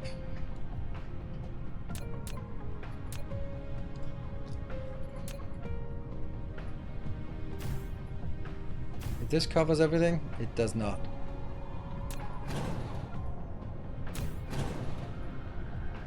It doesn't cover everything, but that's okay because I will be having some kind of power poles reaching for this area anyway. Whoops. Down and down. Yeah.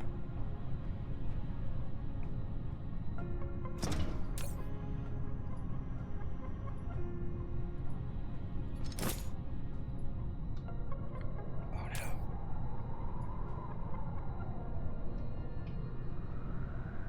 That was way premature what I should have done, but okay. Let's get the inbounds here. Let's see. Inbound, outbound. In.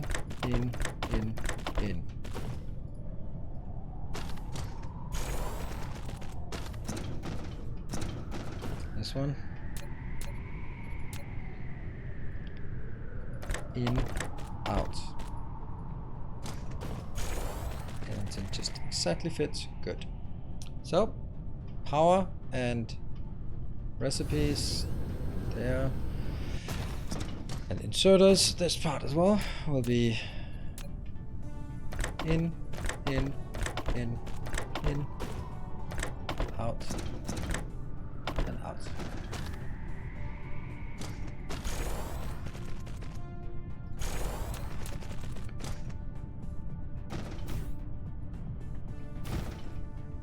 Let's do the same way.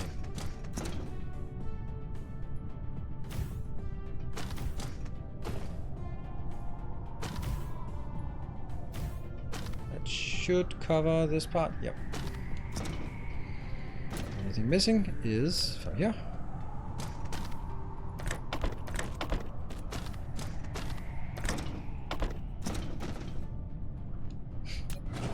That's the weird thing. You can't do these properly.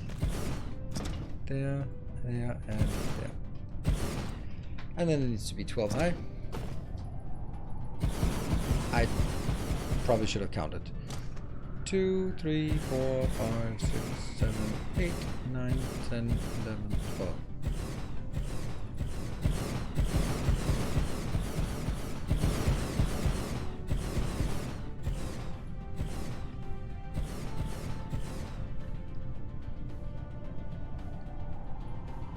$48. Good. Oh no.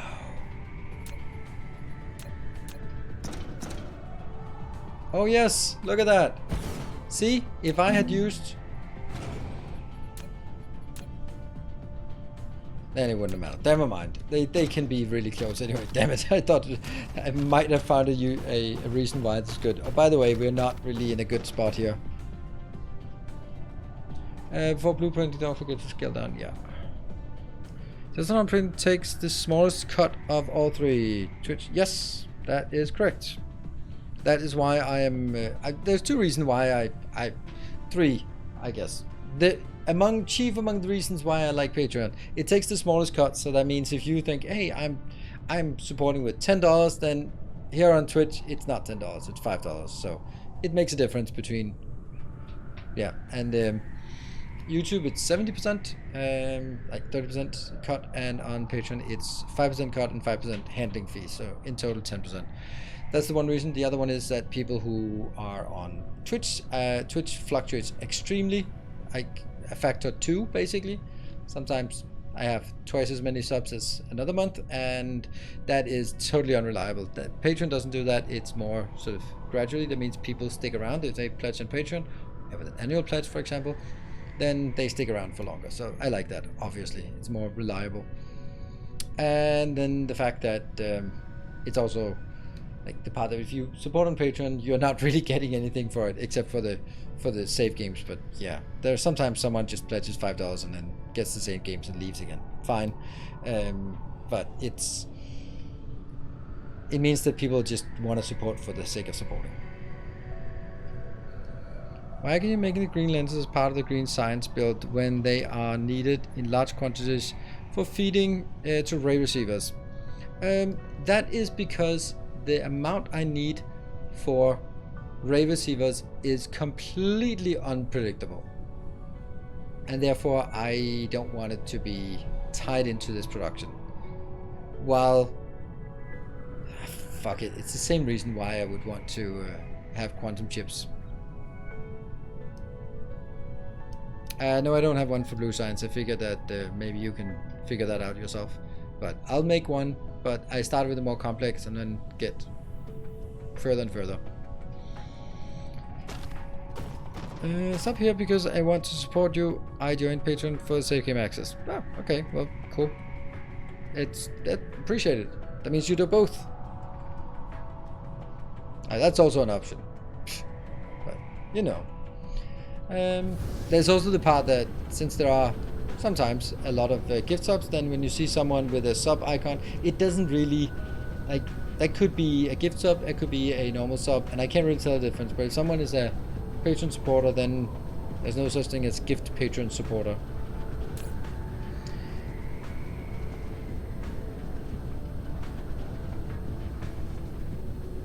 What? I'll be happy to. I mean, don't worry about it. If you have a one of those critical problems of lack of expenses to distribute your vast wealth, then I'll be happy to help you out with being just a little expense that you can throw some of your vast wealth at.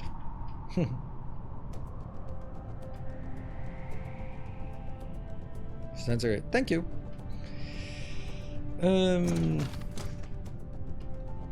Yeah.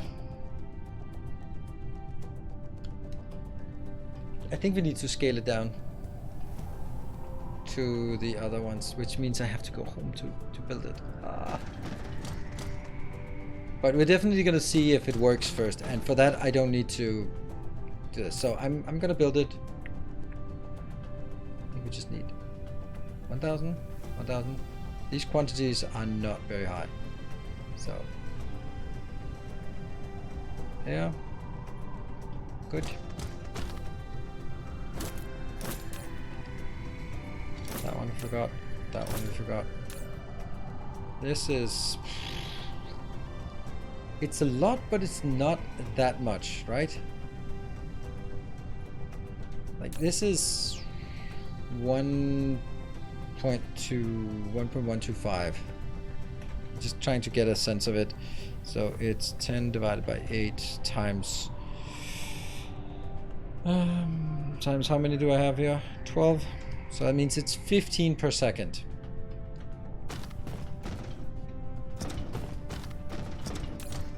Yeah, 15 per second. Let's get to 2,000, and then the everything else is 1,000. And you at max. Good. Then all we need to do is just demand, demand, demand, demand, demand, demand, and demand, and that is exactly how it works when you demand stuff. You don't get shit. So, ask politely. Whoops.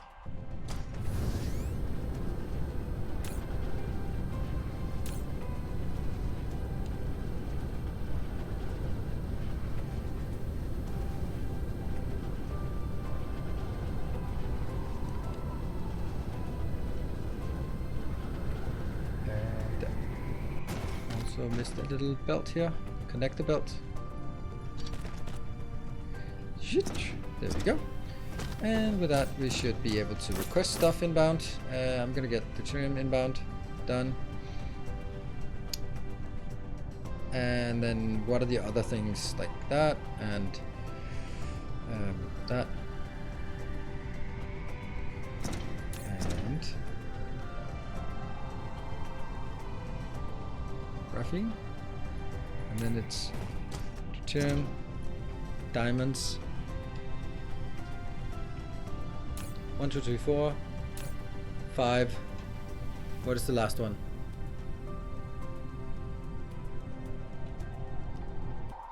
Oh, it's the iron one. Yeah, right.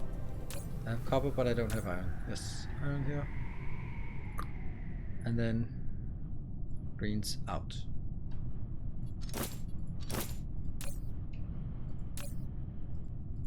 In, in autosave.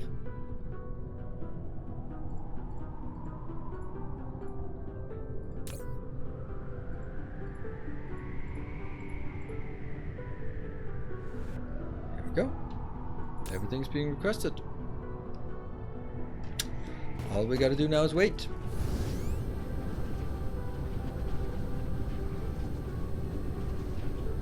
And look for our build. We definitely have an issue here. A big issue. So, do we think this works? Oh, in the meantime, if there's a moderator available, I don't know if there is. There seem to be a bit of a lack of moderators for these DSP streams. Then if we could get some options for why is our quantum chip completely out. We'll check that later. Hold on, didn't we? Oh, I should also request it. I've not even requested that. Yeah, so that's the one that I'm now requesting, the one that we know is not there.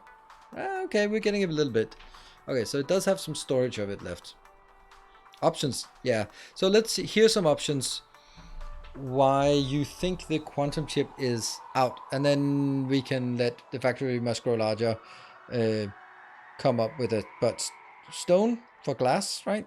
Glass is one option. What else could it be? It could be... Whoa! Thank you for 13 gift subs. Wow, just out of sync with anything.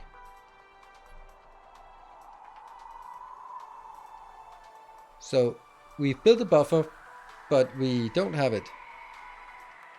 I have some of my vast wealth. Thank you. I will happily take it off your hands. And if anyone else has some vast wealth they don't know what to do with, and they are thinking of buying a social media platform, then you could also, instead of doing something as stupid as that, you could just throw it here instead. Thank you, Peter, for the 200 bits.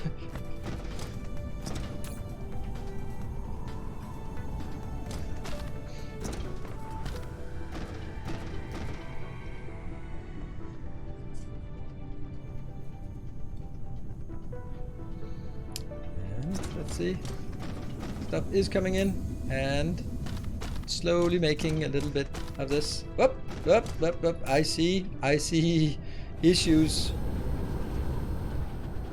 Well, that's nothing we can't fix with a little dash of yep, with a little modest dash of a kind gesture. Thank you, Silver Cecil, for another 200 bits from you. There. And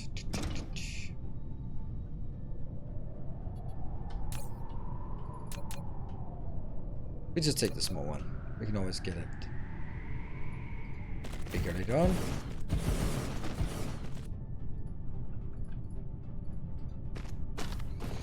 Go. So that should take care of power. See, knitting sessions. Ooh. Knitting sessions. That's interesting.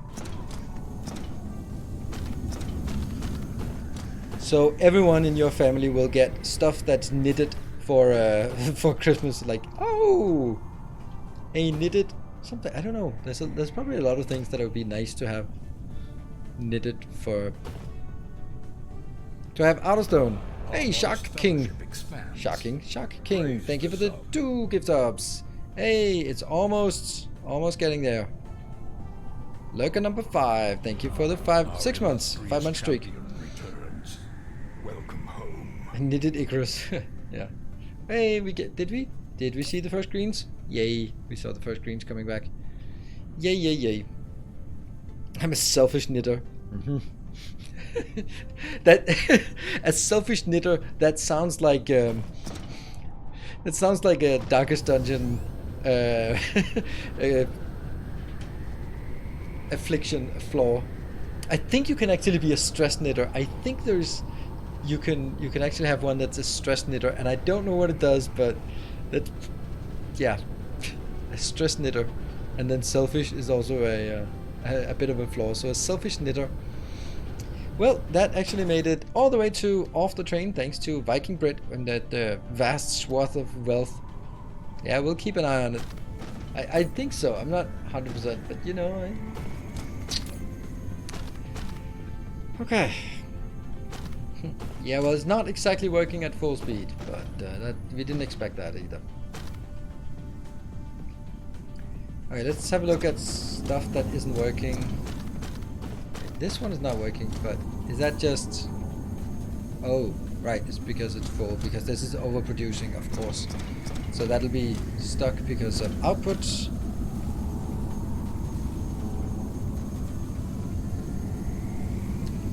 Yeah.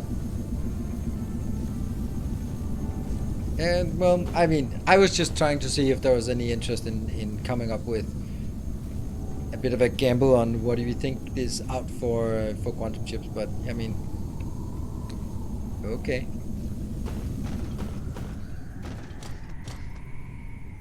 And, yeah. I guess we'll take the blueprint now, and then I'll stamp it down on the home planet and downgrade it.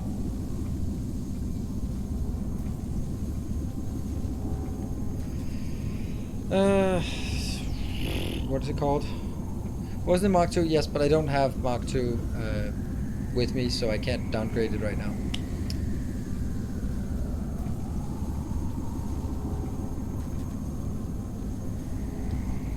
That's for days. What? If you're off by one, just add a... What? I don't know. Yeah, solar sails are out. Yeah, it could very well be solar. Is solar sails? That's not used for quantum chips. See, I won't be able to like Dr. Sentence, but if you like volunteers, yeah, thank you. I have no idea what you're talking about. Off by one? Anyway, there's a train going. It's probably not going to be many of those trains today, so probably the only one, and now Viking Brit has pushed it off the ground. What are we saying? I know I should be calling it green science, because when people look at it on... but I want to call it what it's actually called. What is it called? Hey, thank you, lurker number 5.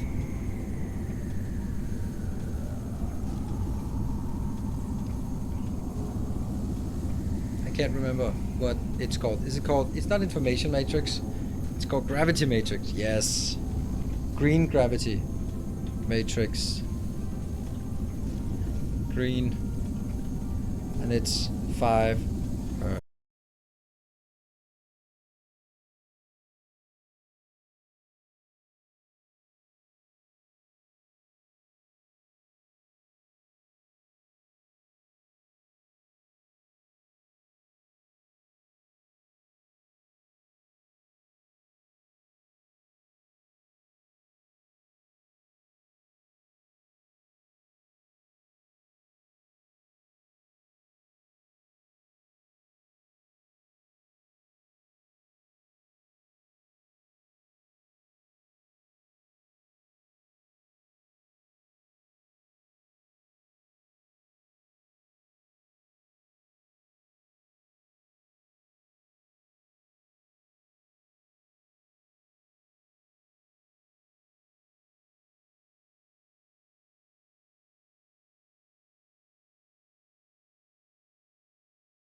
basically what I do now is just stamp down my blueprint.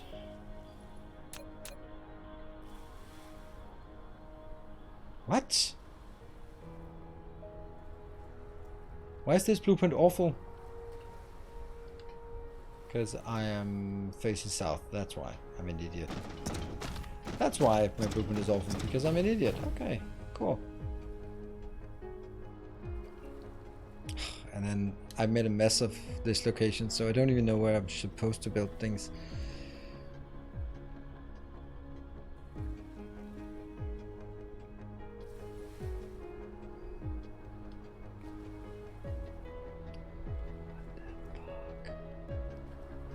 Shit.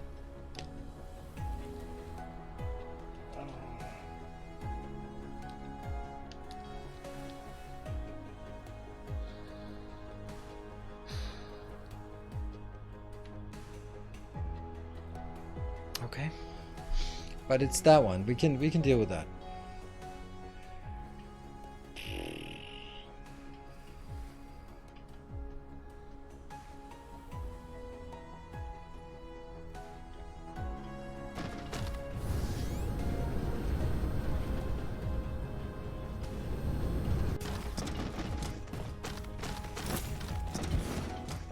Well, this is why we have to test it both closer and further away from intersection. Yeah, okay, you can request things.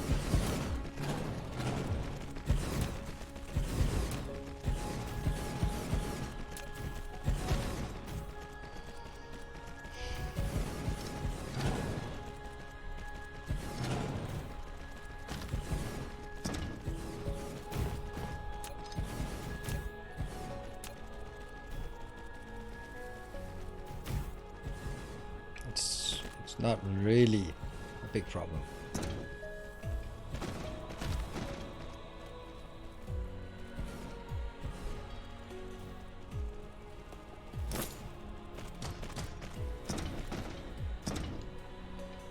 Yeah.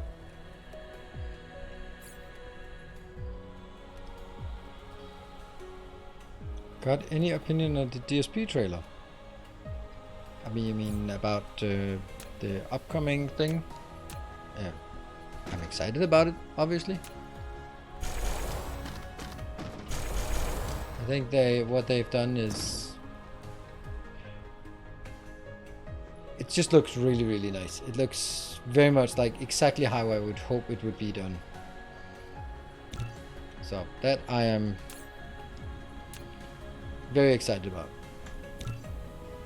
One belt less? Why would one belt less? Why is one belt less? Oh shit! What the hell are you doing, the conveyor belts? What the hell? Who ruined the conveyor belts?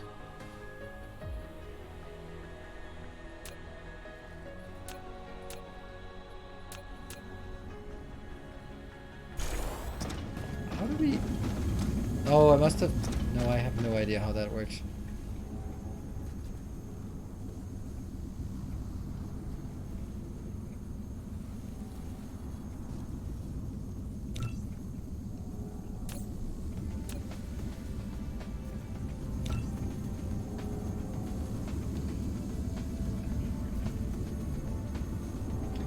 And we just put it again.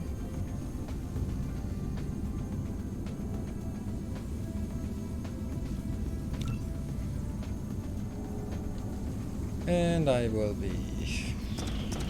crap.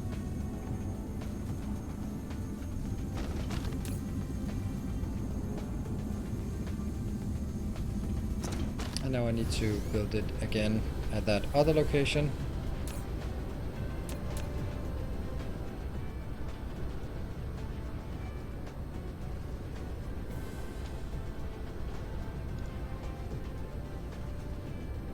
Are you just allergic towards these or what?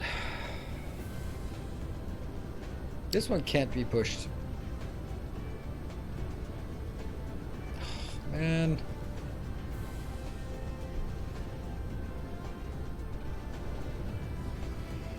And that one is also broken? Why?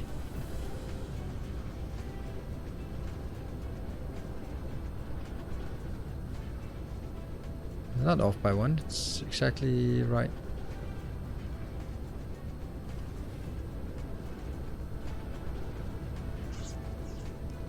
Okay, so I need to get one more space here, and I need to get one more space there. I think. Alright. Alright.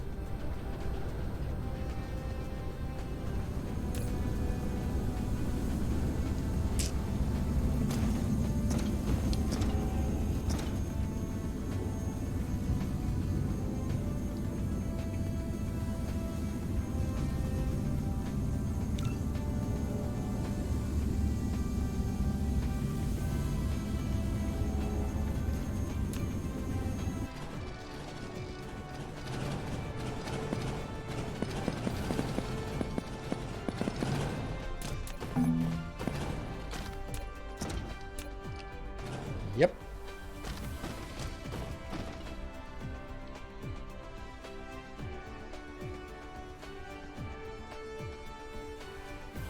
I have no idea. This was what was not correct, right? So if you build it like this, I know. Yes, because this line was one out from the intersection, and now it's two out. So this maybe should perhaps kind of be the right thing.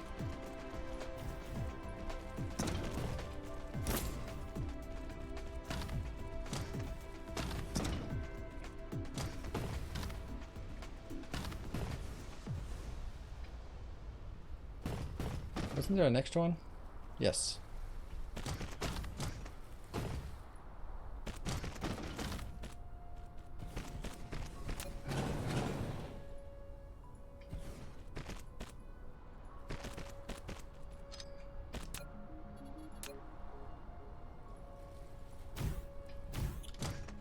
Like that.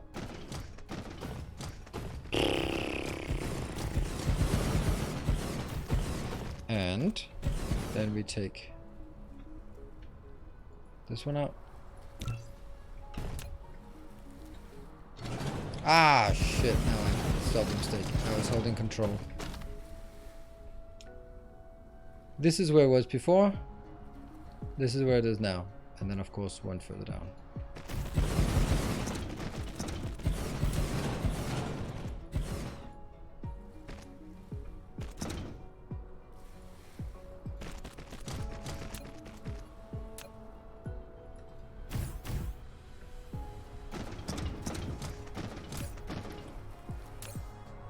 Okay.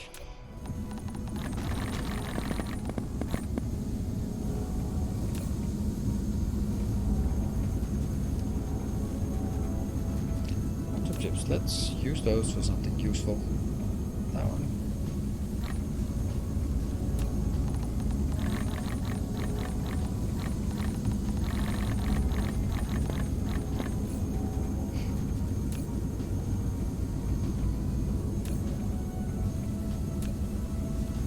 No, not that one. That one.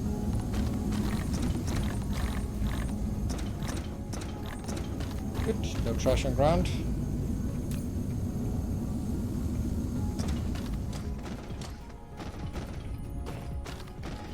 And then I think we'll copy this one and see if it can paste.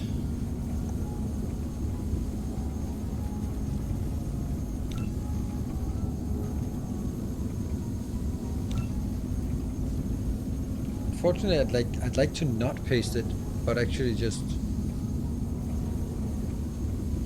Okay, so it does paste. Now I just need to make sure that it doesn't build.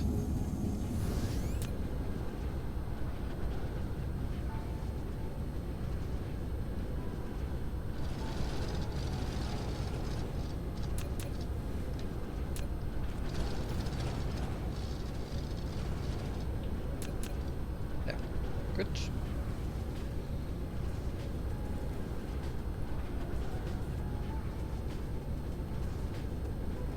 And well, do I even want to keep this?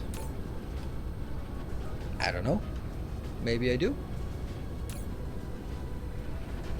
I suppose it's better than this one that I happily keep having. So, you know, let's dismantle this, which is taking like a lot of very different things in.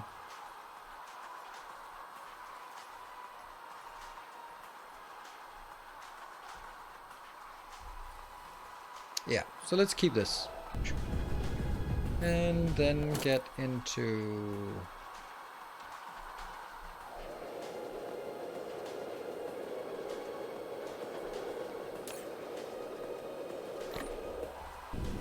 Yeah. So we can then switch these to demand instead. Then I hope they will be demanding.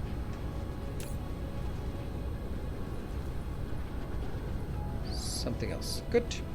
And you.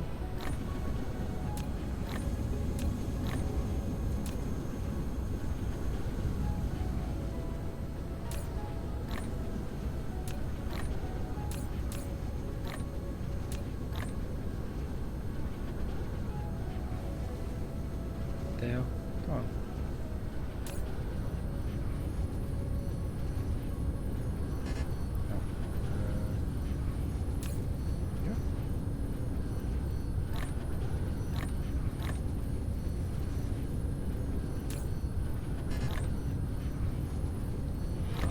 Our illustrious champion returns. Welcome home. Welcome home, Sonova. Thank you for the 7 months. Okay, so this is fine, and it also works with the other build. So let's go here, and then yes, it got a few extra. And now we know that it works in all locations, or in all the locations you're allowed to put it, of course. There. There.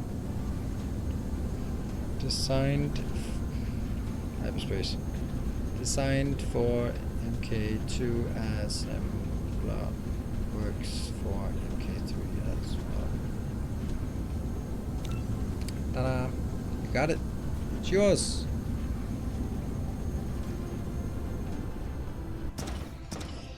Yeah. Now we need to figure out this one so we can resolve who won or lost that bet. It seems like, or let's ask it another way. Are there any European countries where you can gamble with channel points? Because I think that it's European countries are just nope. Or Twitch is interpreting European legislation as nope. The concrete round made my shirt weird. Okay, yeah. Well, we are going away then.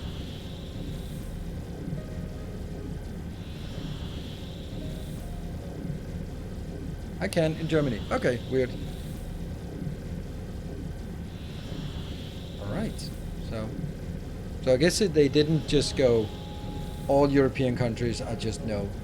They actually put in the effort to look at individual legislation. Or maybe they just went like, we'll say no for all of them. Germany's a pretty big country. Yeah, okay, we'll put in the effort there then.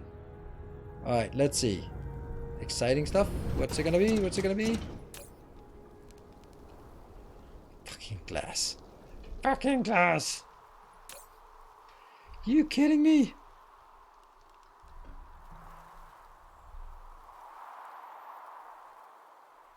That counts as stone.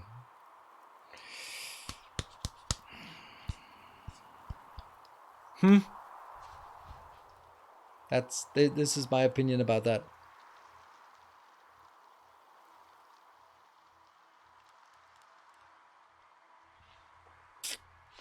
Well, that kind of sucks. And it might just be the same here because this also requires glass. Just bought Cosmoteer and Timberborn. You also convinced me to buy Valheim back when I did too. Nice. Yep, that's why influencer marketing is so valuable. Did anyone even vote stone? Yeah, I think so.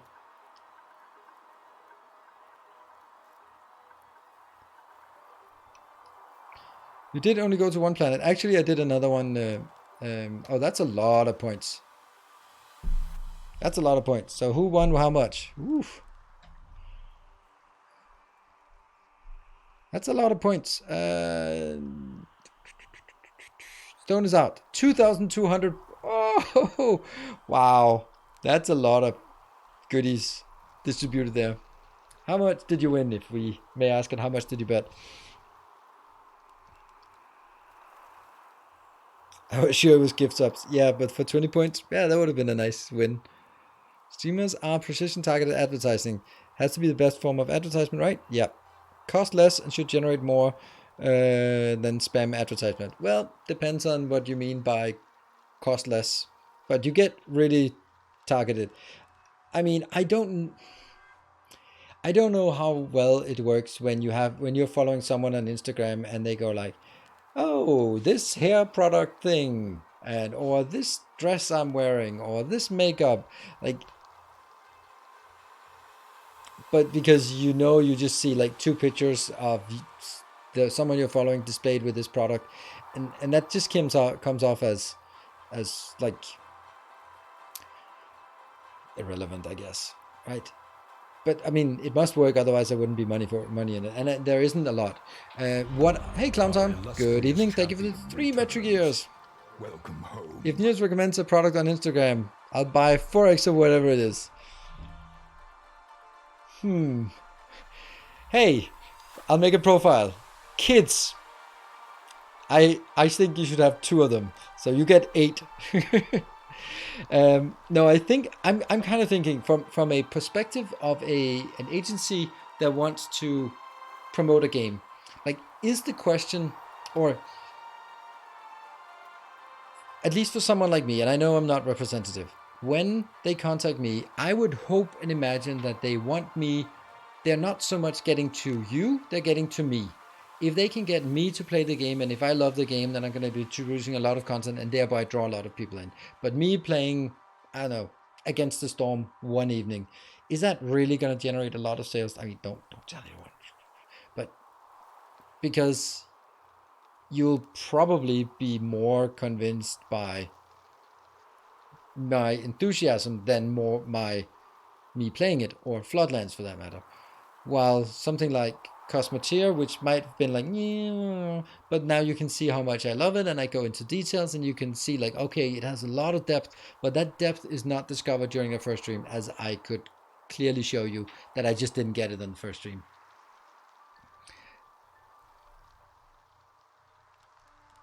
So that's like, it's a good way to get a game in front of me that I wouldn't have played otherwise. Like, for example, Ozymandias and Terraformers, I would never have found those, but I actually really enjoy them and played them off camera as well. I just couldn't figure out how to do content for it, but I really enjoyed it, and those were sponsored streams. But then there's also been other sponsored streams where I've been like, yeah, okay, I played it. So, and I wouldn't imagine that those kind of sessions would generate a lot of sales. But on the other hand, it doesn't have to generate very many sales. And just like, that was not sponsored or anything, but like, let's say Foundry, for example.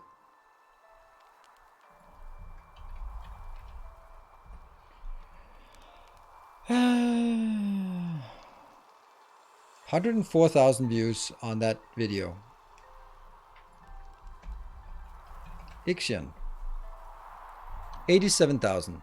So that's a lot of people, and you don't need a high conversion rate. If they go like, oh, it's 1 conversion rate. So 87,000, that's, I don't even know how that is. That's 870 sales. That's too much. 1% conversion is 87 sales.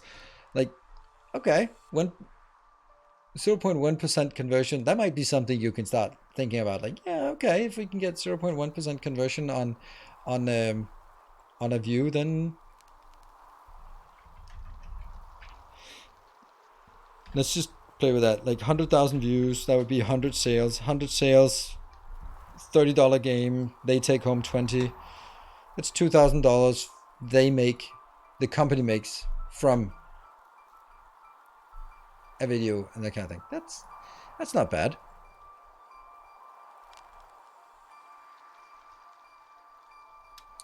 As your audience is already interested in the product. Yes, but that's like, I've also been asked about games that I don't like, that I'm just like, nope, don't want to play it. And sometimes I think, damn, easy money. Like, for example, Railgrade. that was a sponsored content that I declined because they wanted rights to audit to review my YouTube video before get up there, and then I said no, just walked away, and I made the video anyway, but it wasn't quite as positive as it might have been if it hadn't been for that. Lorenzo Lewis, 14,000. We're gonna be taking this one and finding a location here that has stone. Ah, Gynacube. Hello, Gynacube. You're gonna be our stone haven. Yeah, there's also like a self-selection of the audience. It's not like I find the audience, you find me, and therefore if I play something, then you mesh with my ideas. So if I don't know, it's I've also noticed that I got offered to do a promotion for FIFA 23, like a sponsored stream for FIFA 23. Like, could you imagine me playing FIFA 23 on the channel? That would maybe feel a little bit like a sellout, right? Little bit. I don't think it's possible to find anyone with less interest in football than I am. I know today that Denmark played a match at the World Cup, and I don't give a shit. So yeah, this football game thing, yeah, let's do it. I'm super excited about it. Well, Raid Shadow Legends is a bit of a cliche, right? That's just a bit of a meme. But, yeah. Alright, so stone it is. It is a management game. Yeah. But I can definitely see it like someone like me couldn't do it because I'm pretty serious. But someone like, don't take the wrong way, someone like Kibitz could easily play any game because you can just make something fun and silly of it. He did World of Warships. Like, do we think he's actually interested in playing World of Warships? I doubt it. But you can just make a silly video, make some quick bucks, and move on. But I just don't feel that I could do that. And there's nothing wrong with doing it. It's just kind of, sort of, it wouldn't be on brand for me.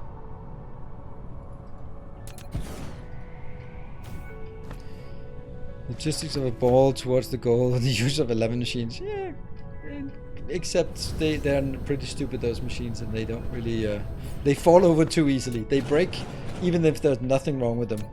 That's all I know about football. Like, your machines just stop working, and when you look at them, they're like, but there's nothing wrong with it. Why did it stop working then? I don't know. It just decided to stop working. Alright, we'll get up again. Start working. Oh, now it works again. Okay, weird. Hey, Solid Bond. Good evening. And thank you for the 26 months.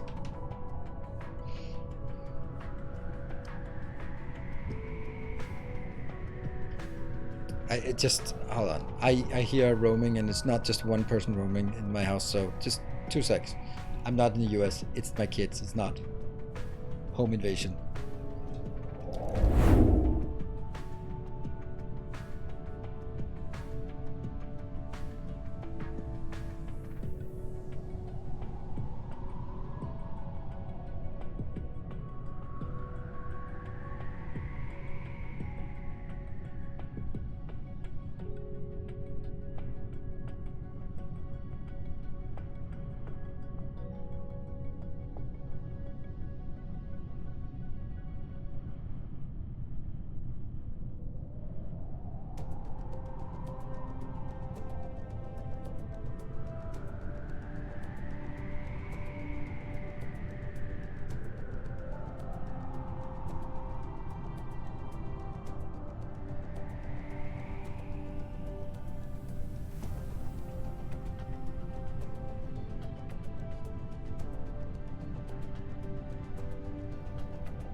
yeah, so that was, my son had a nightmare, and then they were sort of shuffling all the teddy bears and pillows and stuff like that so he could sleep with my daughter. So they got it under control. That's really nice when the kids are getting a bit older, that they can solve problems themselves. That's nice. Just have to do another channel. Yours reviews 20 minutes. This is okay. No. First of all, that wouldn't be it wouldn't be getting any sponsorships. Like, oh yeah, I'm gonna put it on the channel that no one watches. No.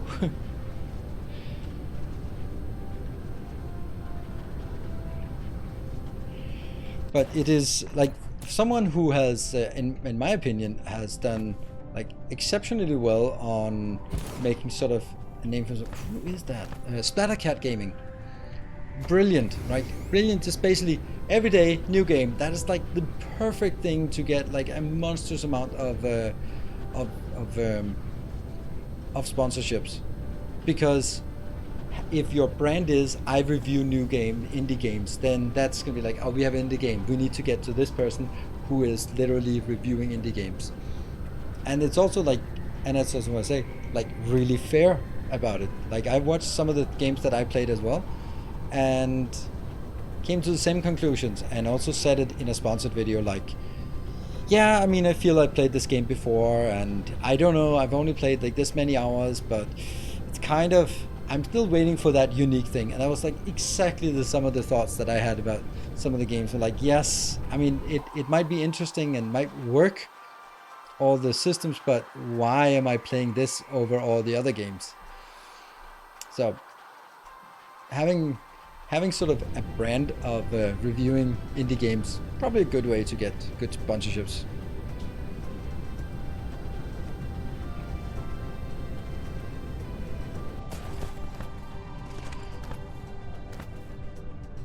Haven't played it since they added them. Oh yeah, that's insane. They are insanely good. They're not mini A-miners at all. They are absolutely amazing. On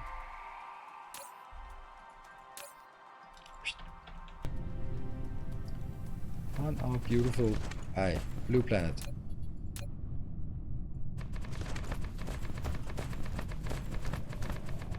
So it's also one of the things that for me, I kind of felt that I sometimes missed out on new games, and also like having sort of a format to include this, because that's a way to get sponsorships. 2, 3, 4, 5, 6, 7, 8, 9, 10. And I think it works really well with this first look, because when I get contacted by someone, and then I can go like, yep, I can do a live stream, and then I can do a video the day after. That's the concept. And it's a pretty solid concept. Streaming it on the release date, and the day after release date, you have a video of sort of, this is what I learned from the first 4 hours of gaming. 2, 3, 4, 5, 6, 7, 8, 10.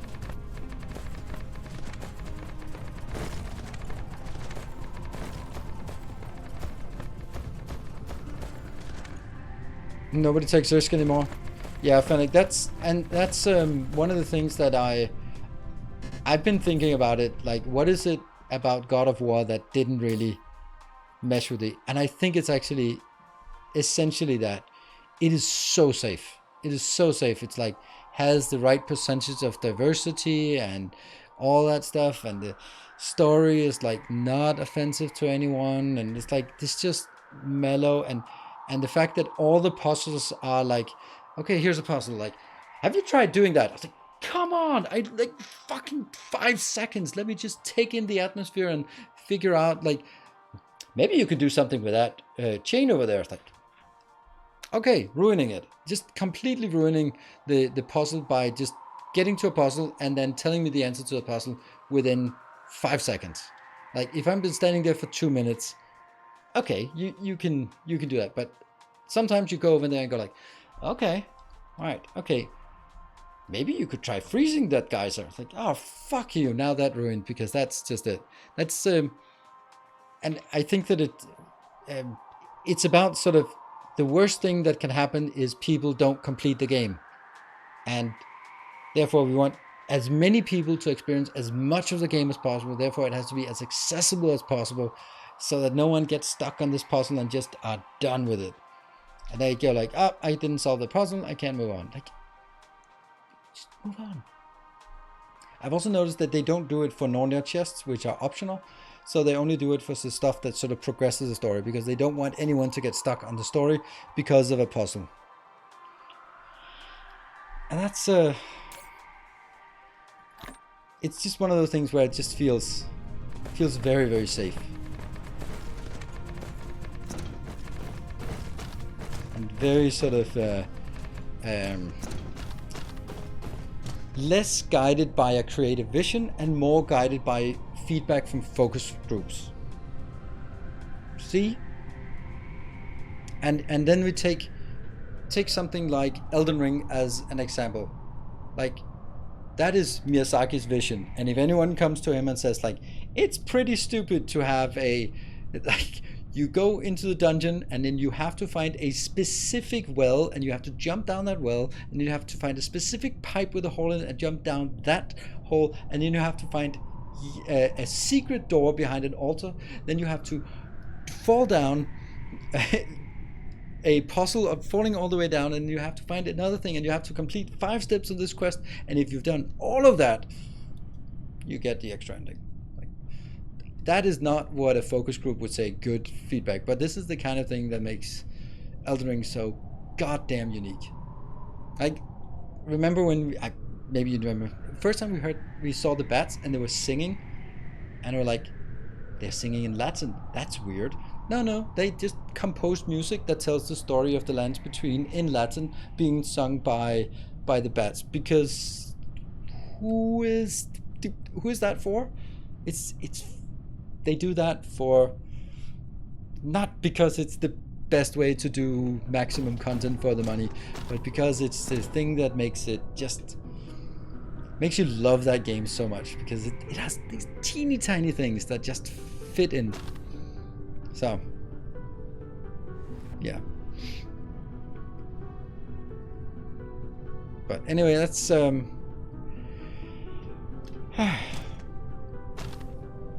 it's the thing, like, when just the mind-boggling how deep you have to go in Elden Ring to find stuff, right? The secret things in Elden Ring and all the other games are so convoluted, and that's also community building, because channels spring up around the secrets and the hidden things, and that generates hype about the game as well. Anyone follow Mick Gordon Doom soundtrack drama? I've not followed much of it. It sounds like Mick Gordon is an artist. He can do things when he feels in the mood for it. And he makes awesome music, but he can't make it on a timeline. And that might be a problem if you work for a company. And then from there it deteriorated. Yeah. I mean, I think the music is good, but I don't think it seems like he's he might not be sort of increases his chances of working for another major studio later on, with sort of not only not delivering on time, but also just being very public about it. And yeah, things deteriorate. You know, I can totally understand that. But don't make video game music then if you can't work on a timeline.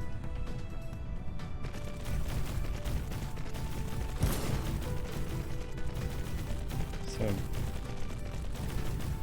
I mean, we love game music, but I don't know. I don't think Mick Gordon is particularly better than any other game composer.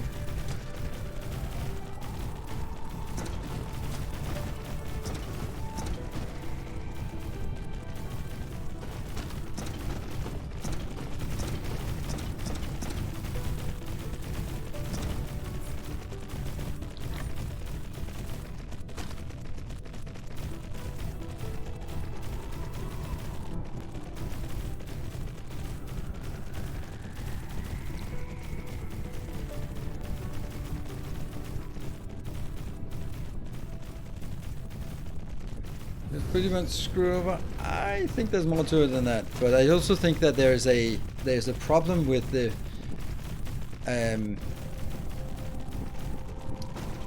I think there's a problem with the fact that you go public with it, right? That's the bigger problem. I have a tough time seeing that he was screwed over as badly as he makes it out to be, and probably there's some unfairness, but and I don't think that whatever the company we worked for was necessarily being fair, but taking your contractual things and dragging it out to be multi-year drama on Twitter, it's not professional. It's as simple as that. It's just not professional. Like, who was it? There was also like a voice actor for Bayonetta, and at first I heard about it and I was like, yeah, okay, I mean, sure, an honest day's pay for an honest day's work. And then I heard an interview with the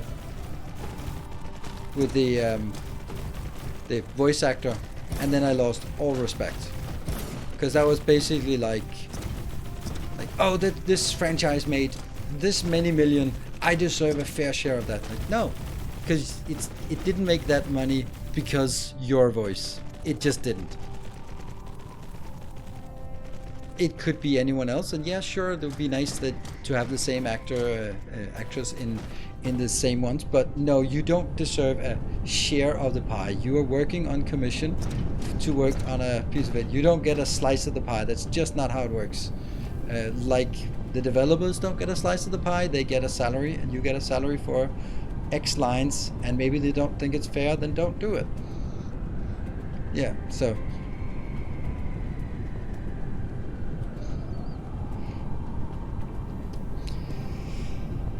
And I would say something like, let's say, if Darkest Dungeon 2 had come out and it was not Wayne June narrating it, then it would be like, it doesn't feel the same. So I'm hoping that they went like, your usual salary is this, but we want you are part of this. Like Christopher Judge for Kratos. That's also also a very iconic voice. And if you hire James Earl Jones for some voice acting, that's because you want that distinct voice. And yeah, so that's the particular, but those are the rare cases. And I don't know if Wayne June just got a lot of voice lines, or they went like, you are so integral that we want to make sure that you are happy here as well. Oh yeah, speaking of voice acting for God of War, I hate dying when playing in the late game, because Freya is there and Freya is saying, Kratos, I can't do it alone, Kratos. I'm dead, and I cannot stand listening to Kratos.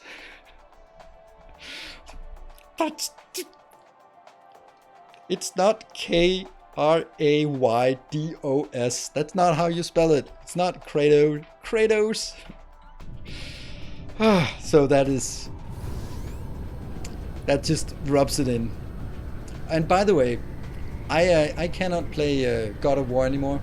I've completed the story, and there are 2 sections that I cannot get back to, because when I did it for the quest mode, I didn't find the portal, and now that area is locked off, and that means I can't complete the end game. That fucking sucks. There are 2 different areas, and I was like, alright, I can live without that one, and then I came over to another one, and I was like, I can't get to that berserker because I don't have that. And I looked at guides, and they were like, oh, take this waypoint. And like, I don't have that waypoint. When I did that quest, I just didn't find it. It must have been sort of down a corner, and me passing by it was not close enough to detect it. Yeah. Good evening, Shadow.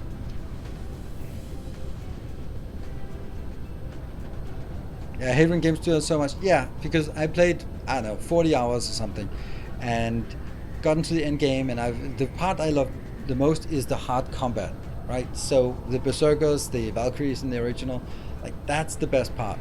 and now I can't complete it. I can't get to the final Berserker boss because I can't get to the Berserker. One of the Berserkers is just locked out. And then one of the realm tiers is also locked out, so that means I can't get a full upgrade, that means I can't get level 9, that means I can't max out. Yeah. I heard the boy puzzle gives puzzle hints way too fast. Yeah, way too fast. Like, you haven't even stopped to look at what's going on here. Oh, crap.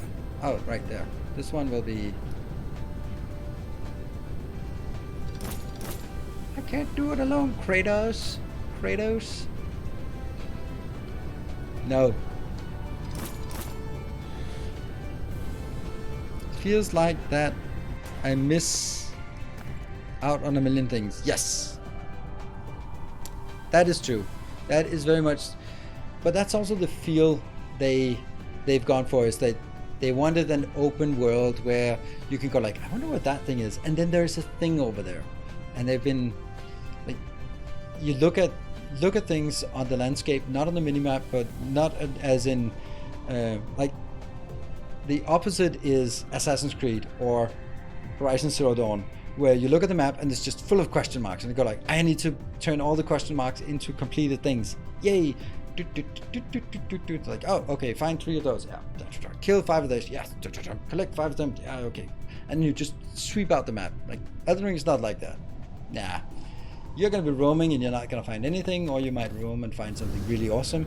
And if you roam long enough, you find an entirely new dungeon. Like, the first time when we just roamed around in Eastern Limgrave and found the elevator and were like, let's have a look. And it just went down and down and down and down and down, and then we come down and just... There's an entire continent underground. That was amazing.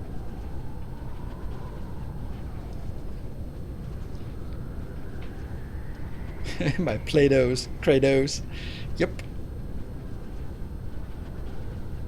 Well, thumbs up. You can definitely miss stuff. I haven't gotten to Elden Ring yet, though. Yeah, you will miss stuff. And even sort of on several playthroughs, there will be like branching things that if you do this, you can't do that. So you have to play it multiple times. Alright, is this being... Yeah, it's being munched really, really intensely. And we just put a bit of glass here. I don't think we can support more glass in this. Nope, we cannot. Nope. Power? Okay.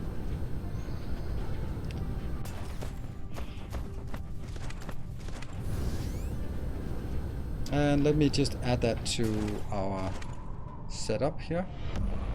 Woo! Hey, Shadow! Thank you for the gift sub. 5 gift subs. You're paying it forward from Hrothgar Skikely.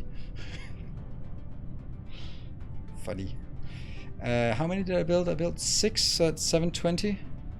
No, it's glass, so it's 360. Glass. 360. And green signs. Ah, I need a green cube. Otherwise it's gonna be... Whoops. Oh no! Damn it. Oh shit. I'm just clicking random buttons now. Alright, try again. Glass 360 and green box. And then 5. Is it 5? Yeah, it's 5. 5. Also, one of your stream tags is Valheim.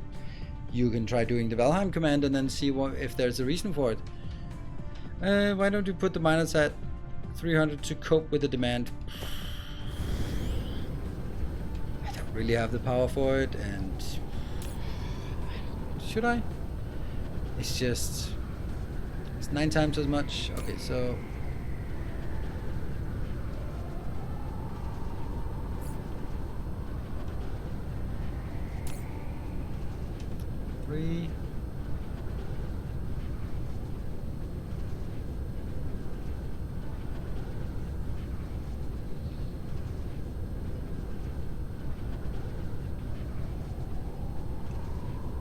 That's it.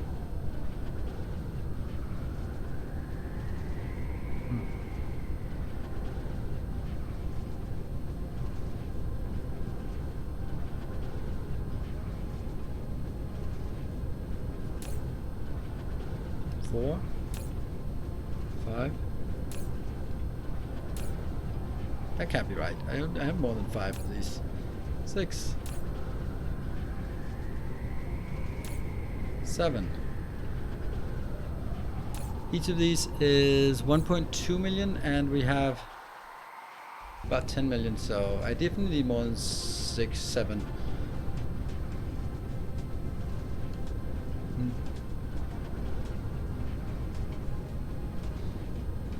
I guess this is the easiest way to do it, because then I can just click where I'm going. It's a bit annoying you can't do that in map view, but you can do it from this view. You just go like, have I taken that?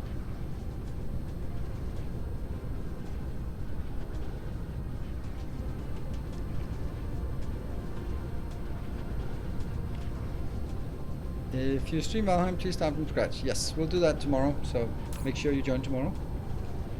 And that'll probably strain our power. Yes, it will. Well, well, well.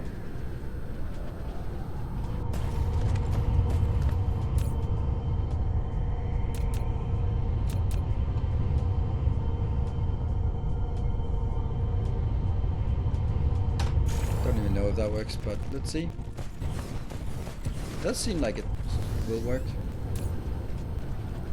Why are they? Oh, they're only single proliferated because there's a mix of something. The new ones are proliferated in I'm creating, and the old ones are not. So, yep. There we go. And spin, spin, spin, spin, spin. I think we have enough power right now. Yep. Good stuff.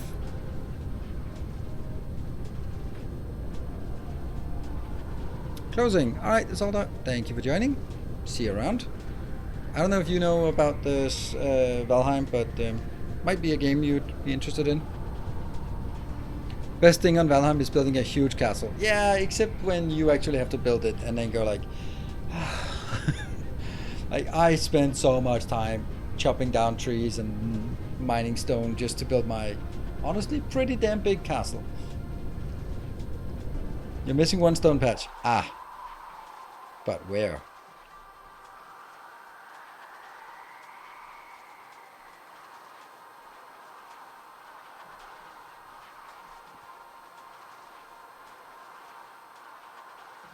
Ta-da! All right, thank you.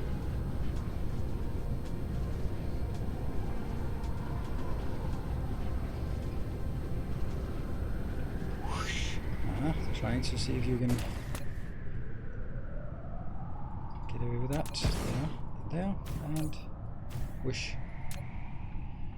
Right, so that should help as well. Sweet, and right, so let's continue doing design. Do you know that you can click on planet resources on the planet view to switch to planned, not yet planned for mining? Yeah, I heard something about that, like this one.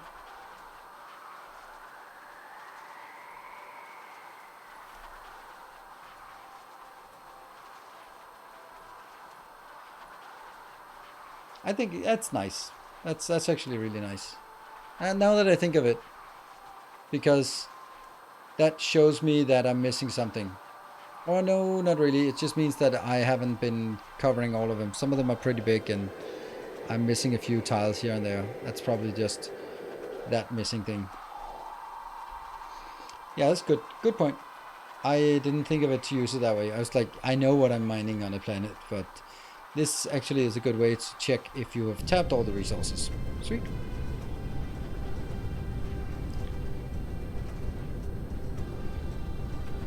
But it ends up not that useful because it counts the odd veins that just don't fit. Yeah, I mean, in this case, I could derive, if I hadn't tapped the last one we just missed, I could have looked and say, I'm missing 1.5 million. I definitely haven't done all of it, or 1.7 million or something. Right, so let's have a look at our purple signs. That should be the next design challenge here.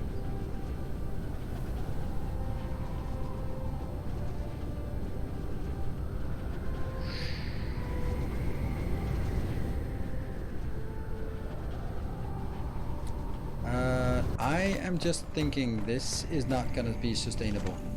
If I built many different things on this planet, then I will have too many things requested inbound. Like, 2, 3, 4, 5 additional things requested inbound, plus more, plus more, plus more.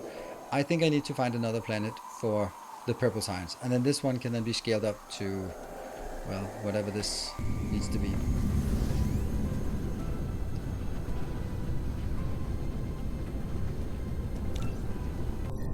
So let's take another planet in the system. Why is the green one?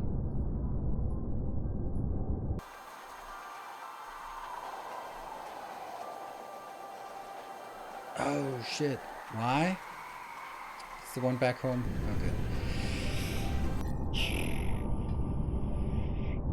Ursulak here will be a massive mining planet, so that's there. Everlists. Yeah, that's kind of a modest amount of everything. Don't forget to take my break. I will take my break. Let's land over here and take a break. To make sure it's everything, he did that some weeks ago. I do it maybe in the beginning, but I do it for stuff like spiniform and organic crystal. Stuff that I want to make sure that if I run out, then I run out. That I get all of it. Optical grading crystal I would also do. But I wouldn't do it for just iron copper, then I don't care.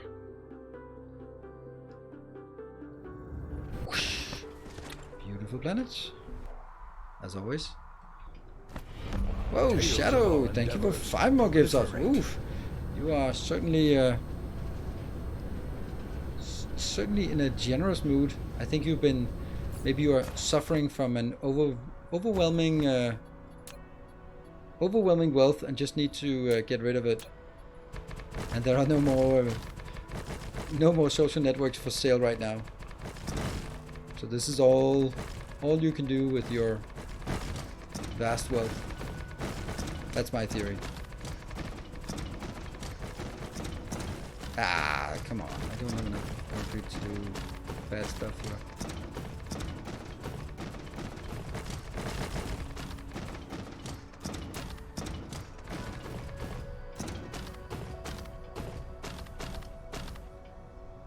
I like the stream. I appreciate it. I appreciate your support.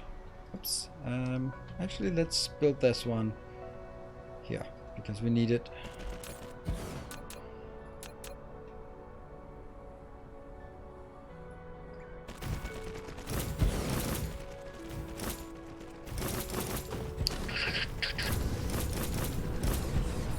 All them logistics drones. Oh no, insufficient logistics bots. Oh no.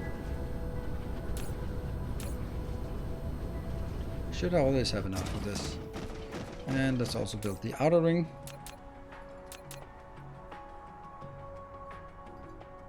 Man, those comments on my YouTube channel that just, whether it's for any of my Factorio videos, Dyson Sphere program videos, or now satisfactory blueprints, like where they just come in and complain that I ruined the game. I'm like, okay, if I ruin it for you, don't use my blueprints. But I don't think it would be fun to design this every single time. That would not be my idea of fun.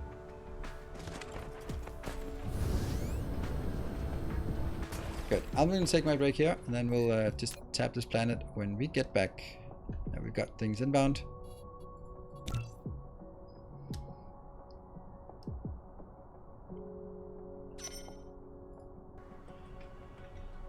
And there. Be back in 2 minutes. And can someone do the... Well, I'll do the Valheim command in the meantime.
Alright, welcome back. Short break. I think that one of the things when it comes to this like idea of ruining the game is like, I understand that part of the game is doing your own designs. By all means, make your own designs. But there are just some things where if you live in a vacuum, then you can only design as well as all the ideas that you come up with. But if you are on YouTube, since people are commenting, then it's because it's seeking inspiration and sort of ideas, or just to be a troll. But that's beside that. It's basically just standing on the shoulders of giants, right? If you take my blueprints and you start from there and improve them, then that's going to be better than what you built yourself. And likewise, when I build it here on stream, then I take your good ideas about how we can optimize and how we can change it, and then that all of those small ideas become part of the final design that's much better than any one of us could have done by ourselves.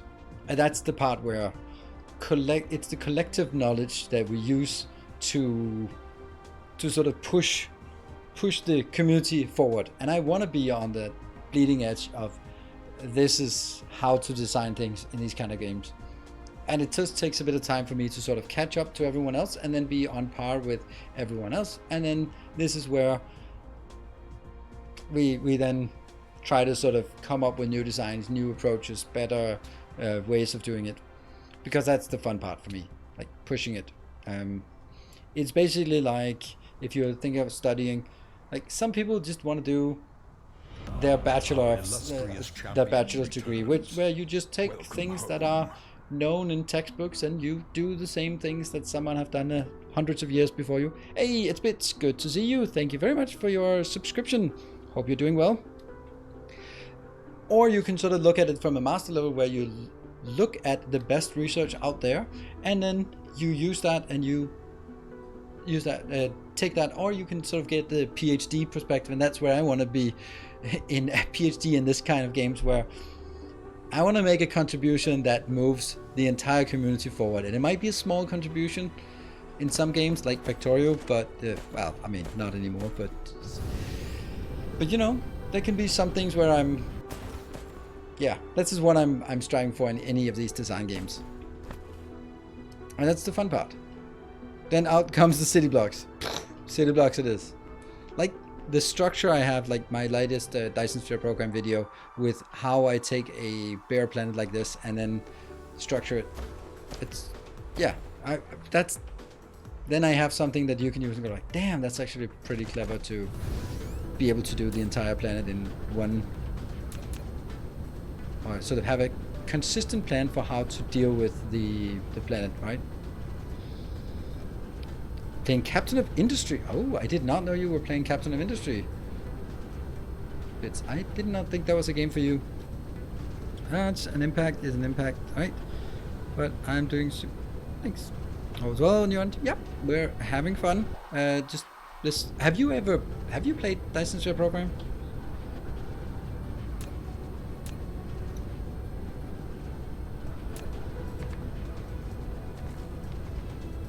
And it's right there. Yeah. All right, finding that one.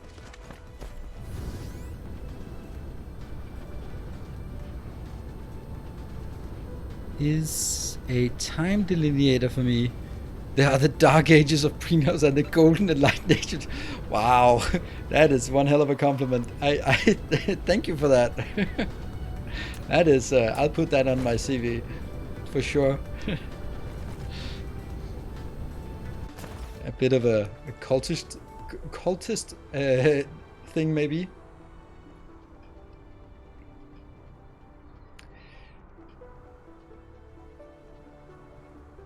I noticed that my former employer is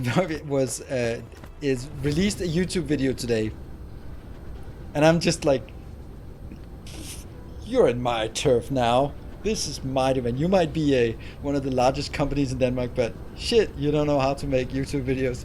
Not that I'm the master, but a corporate marketing campaign is certainly not the don't know how to do it. And then they put up a video and like, it has 6 views after an hour. Like, why even bother?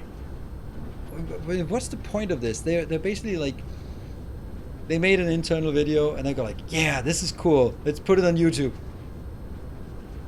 Why doesn't anything happen? Like, because why would anything happen? It's just corporate bullshit in video format.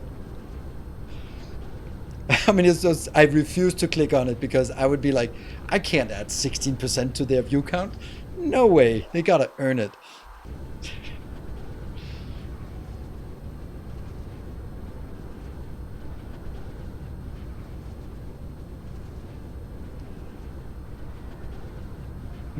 For about a month, but since then, nope. I've had a lot of requests at the moment. We'll do when combat comes up. Yeah, cool. Yeah, I've created a lot of blueprints for pretty much everything. But yes, among those many things is also, I start all my planets so they look the same. This is again kind of more of a branding thing than a purely optimal thing. Are we moving? Yeah, we're coming from here. Let's see, anything at 1, 2. Okay, so maybe that's gonna be the end of it.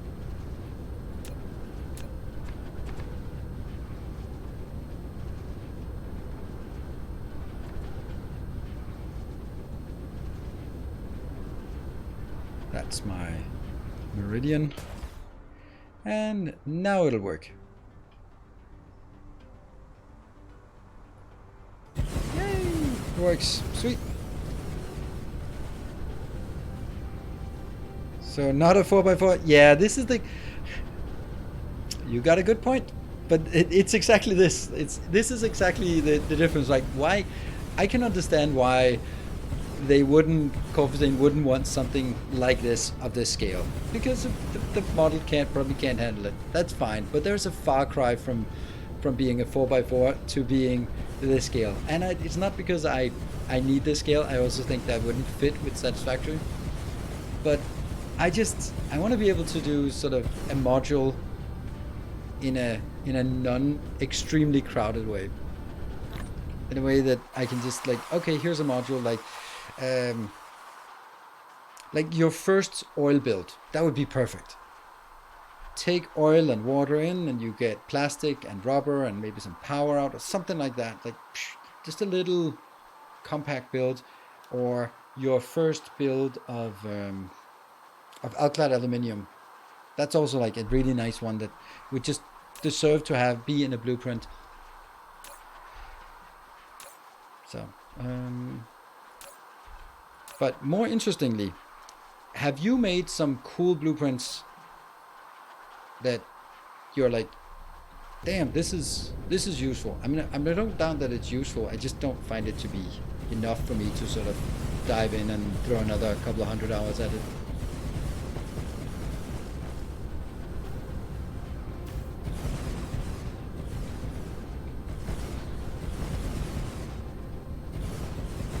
For design aesthetics, yeah, I would imagine that someone like Total Eclipse would be happy about it.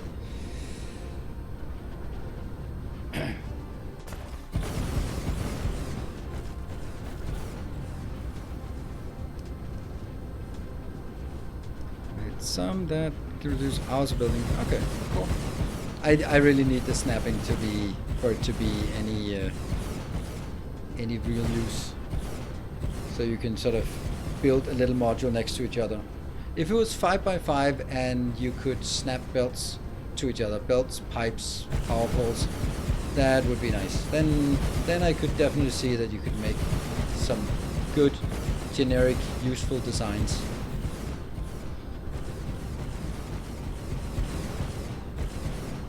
But I don't know, maybe later.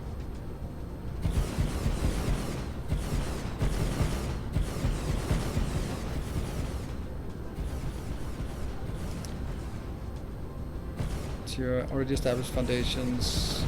Well, I mean, more like when you have a blueprint of an assembler with inputs, and then you take the same blueprint next to it. You want to make sure that the belts connecting, the pipes connecting, the power bolts connecting, the two modules you just stamp down would be able to connect, like it does in every other game with blueprints.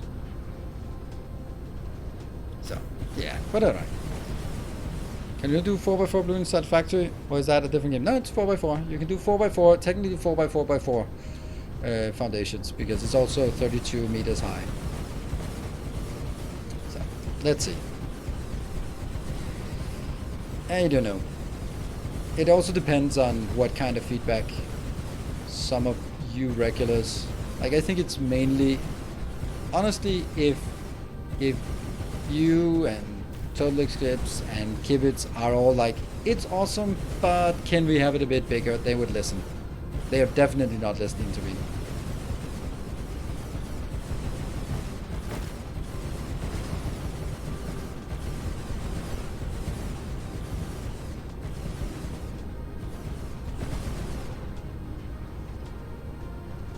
Asked for it to be bigger. Yeah. Haven't we all looked in the mirror, asked, if only it was bigger. Oh, right, blueprints. Yes, yes, of course. Blueprints. Gibbs wanted bigger as well. I mean, I don't know him that well, so I don't know if he should be happy with what he got.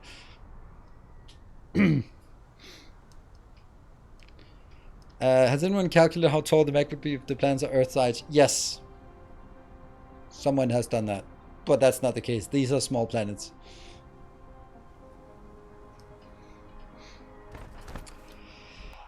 There we go. Alright, so we have now our planet. We have our planetary sectors. And what do we want to do? Oh yeah, we wanted to design some purple science module thing. Yep, let's grab this one. There we go.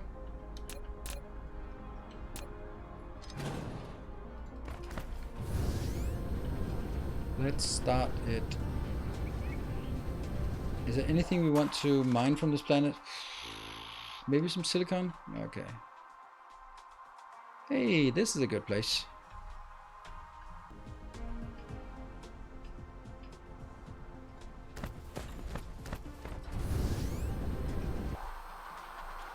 And get some.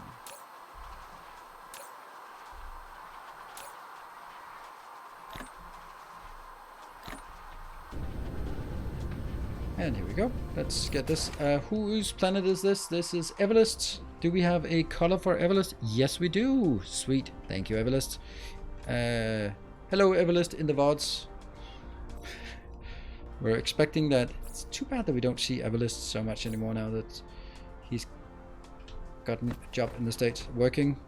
What are we looking for? We're looking for this.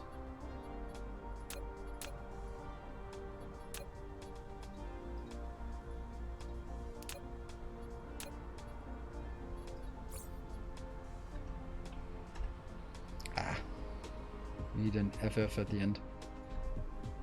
FF. There you go. Ooh, another blue planet. That's not blue at all. What?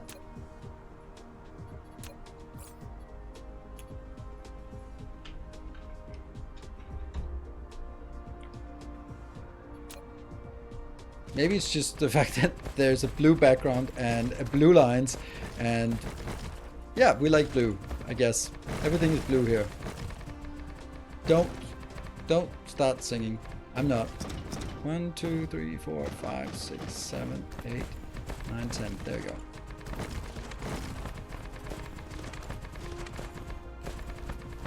And a city block.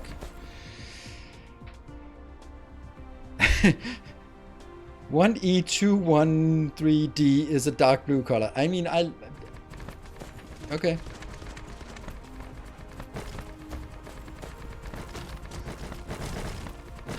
I told you I had my I got flashbacks to my road trip, my interrail in after high school from I'm Blue. So here's a little story about that time. We were 3 guys, 19 years old, on an interrail. It was good. We came to Budapest on a Tuesday evening. Nothing to do. Every bar was closed. It was in 98. The only thing open were strip clubs. Okay. We just... First of all, we just we buy a beer. It might be an expensive beer, but we're not going to buy all sorts of crap. Just a beer, and then just sit there, because that's the only thing that's open. All right, cool. Good. So we go in, we buy a beer. Yeah, it's a bit pricey. We're poor. All right, that's fine. It's early evening, so let's say it's not the high quality strippers that are there.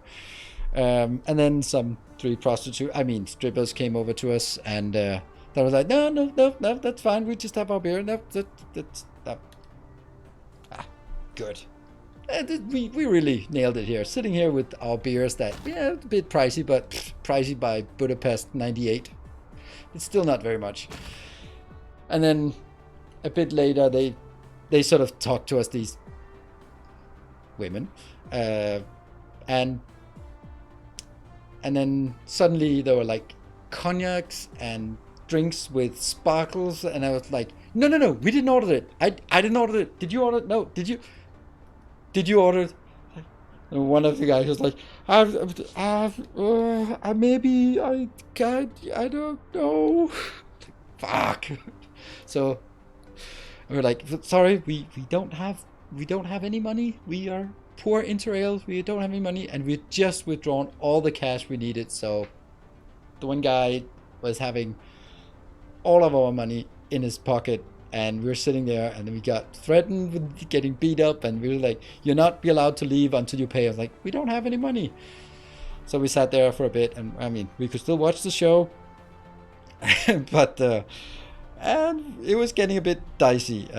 So in the end, they came over and offered us. They talked to their boss, like, yeah, and they offered us we could get it at half price, which was still like 200 euro.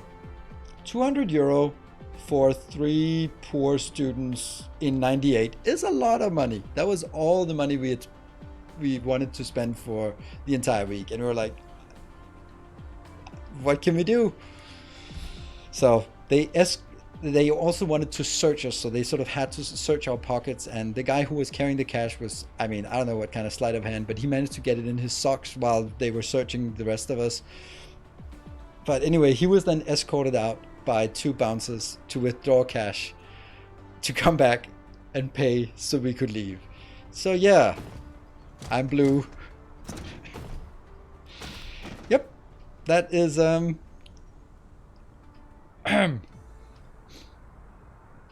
that's how my Interrail went.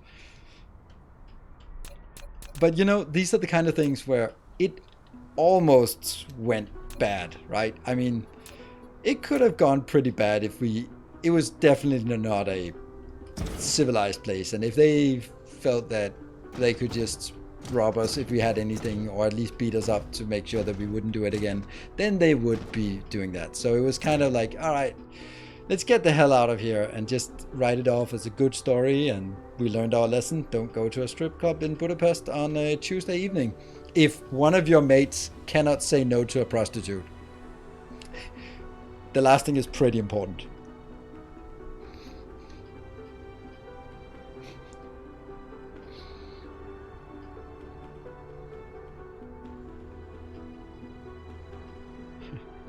So yep, that's that one. Oops. Oh, I did remove it. Okay. Well, now let's figure out what we need to do to get our signs going here. After that little story time.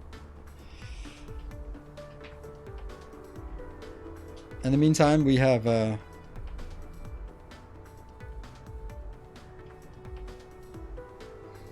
obviously a very Christian stream. I mean, the only way this is a Christian stream is because that's my first name. So that's as Christian as we get. And I still firmly believe that Christians are seeing prostitutes and what is the other one? Nailing just as much as anyone else. Yeah. Yeah, 5 per second? Yeah. So this needs 2 processors, that's something we request, and then the particle broadband is something we create. So we need 4 particle broadband per second, of technically 5, but I need to and you just had a lot of nailing in it. Yes.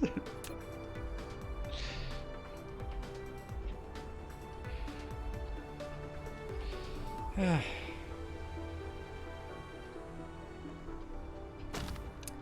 so let's get back to the topic at hand here, and let's not go further down that path that some of you are walking. That was the friendly reminder. So let's see, if I get 8 of these, there we go. That will make 1.5 per second. Yeah, 1.5 plus the proliferation, that's 1.875, and I needed 5. So 5 divided by 1.25, that means I need to make 4. 4 is on this is on an 8-second cycle? Yeah. So I would need 8 of these, that's 32 in total, but their crafting speed 1.5. No, they're not going to be 1.5 crafting speed. Oh no. Shit, does that really make sense? We're going to make this with Mark 1, Mark 2 assemblers, like that. Okay.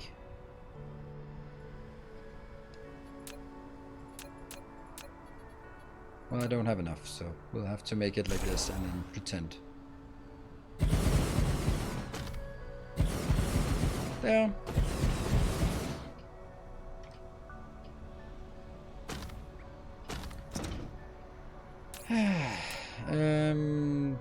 That one. Let's have a look and see if that's correct.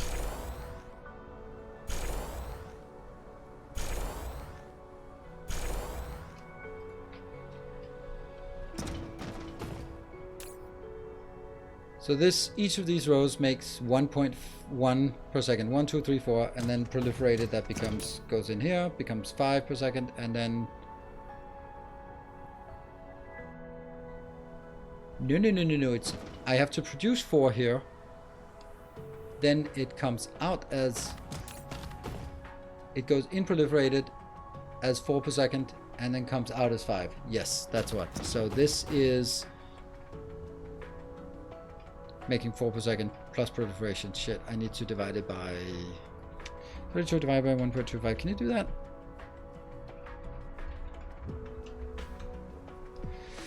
$26. That's 28. That's 26. This seems familiar. I feel I've built this before. All right. And for this, what are we going to do? Oh, plastic. So carbon nanotubes is a request, and the crystal something is also a request. So that's fine. That means we need to make plastic. It's a lot of assemblers. Yeah, it is. It is. Let's move you up here. Maybe.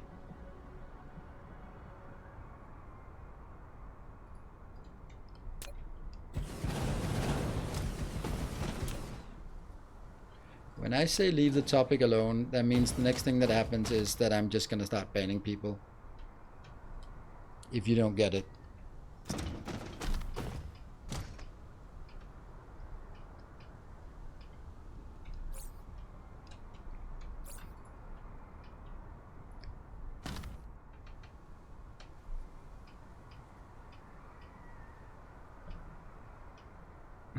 Pausing your stream to watch Nila's YouTube video. What are you watching? Why is this out? Okay.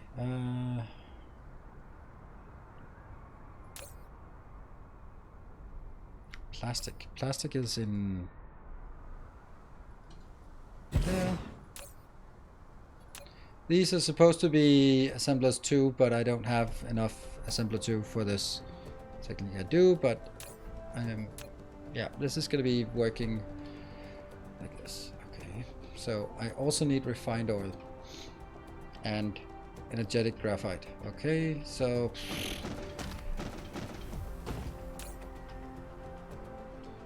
I need 1 plastic inbound. So I need output of the particle broadband is 4 divided by 1.25, because that means this is producing before proliferation, it's producing 3.2. That means I need to input 3.2 plastic per second. And then if I divide that by proliferation, that means I need to produce 2.56 without considering proliferation. This is on a 3-second cycle, so I need multiplied by 3. That means I need 8 of these. That's a really nice number. Yeah. That's not 8. That's 8. Okay. And then in order for us to do this, the graphite we bring in by PLS, and the light oil here comes from, well, light oil.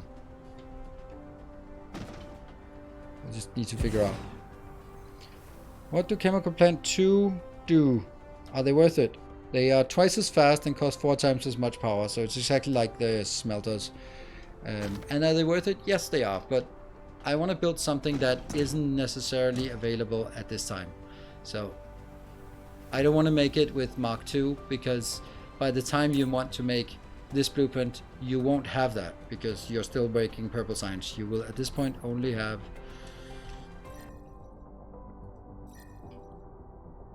which one is it? There, information matrix. So you will have all the yellow signs, you will have the ILS, PLS things here, but not much else aside from that. And proliferation.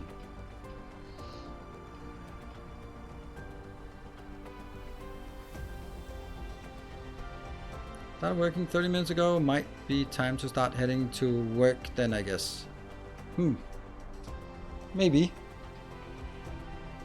Figured it's better than bombarding with questions you've already answered. What? Oh, then don't worry about it. You're welcome to ask questions I've already answered, especially now to sort of distract from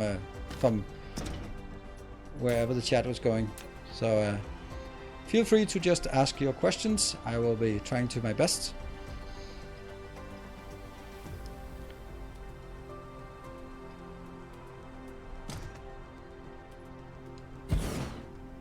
Yeah, sometimes, like for example today I did not release a YouTube video, and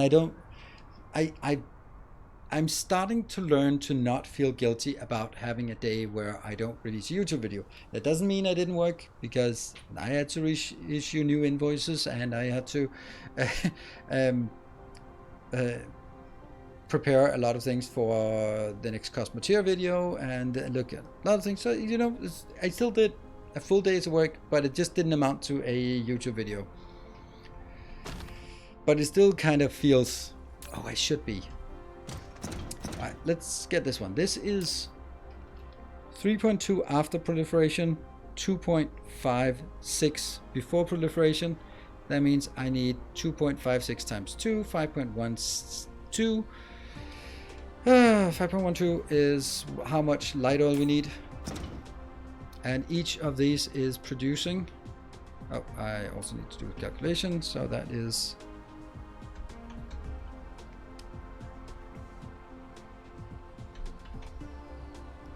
then I divide by the proliferation. That means I need to produce a little more than 4.1 in total per second, and this one is producing 1 every 2 seconds, so that's 1 per second, 2 per second.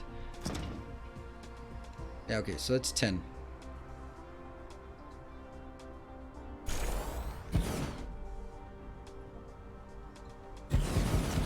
That's the size of the build. Plus, of course, we need this one as well, and that should be 10. So that's 4 towers of 10 high. Where should this be? Out here. Oops, it should be around that one.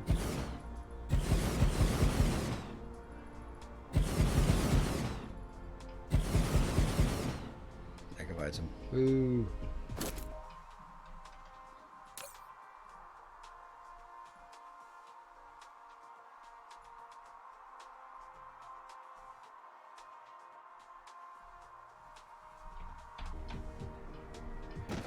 Going for 5 signs per second? Yes, for each of these builds will be 5 signs per second. I feel that's a really sort of reasonable number that we can squeeze into this area without too much trouble.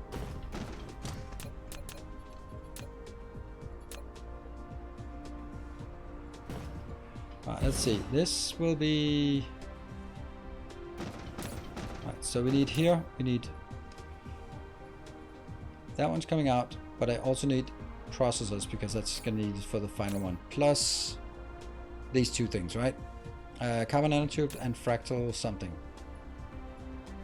That one. So that's taking care of this side. Then for this I need graphite. And then light oil. No, crude oil and export hydrogen. Yeah. Hydrogen comes in, hydrogen goes out. Plus graphite gets to be plastic. Plastic merges over to this one together with the 2 items coming out here. Yeah, I think that's pretty good. It looks quite doable. I like doing it this way where it can sort of go like, okay, that seems reasonable. I'll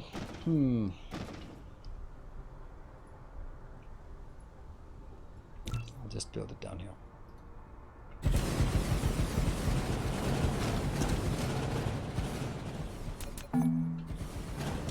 I need to have it in sampled size.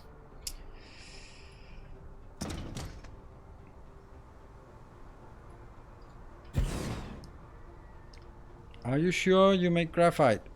Into a tower to feed this. What? Are you sure you make graphite? Yes, I am. Otherwise, if I don't, then I'll build it. We'll just find a location that can make graphite for us. Maybe I do, maybe I only have a little bit of it. Let's see. So you have 1 in, 2 out.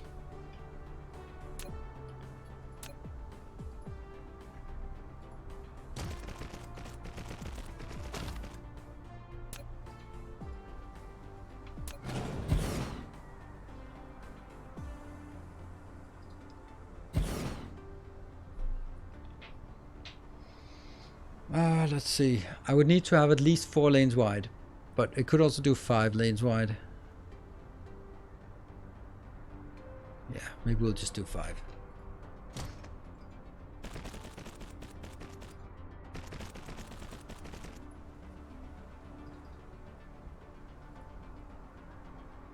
That's hydrogen. That's hydrogen. And where can we get proliferation?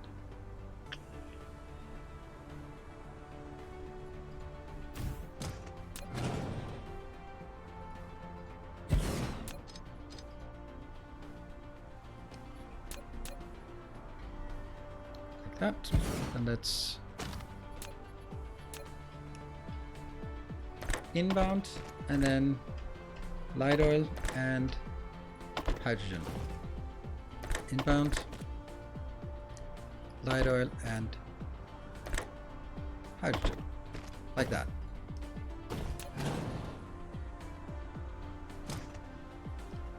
Five. I think I need to do it like this, because otherwise it'll be too close. Yep, it was. Or maybe not. Maybe that was actually.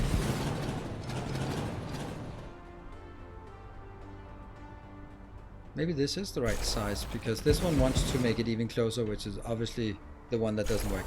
Let's see if we can squeeze in this. Yeah, we can. And then now we're building it as close as possible up here, so that means this is the squeezed as possible.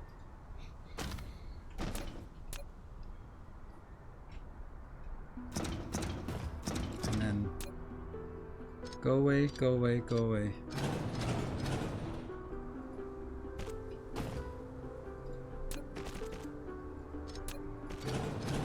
There.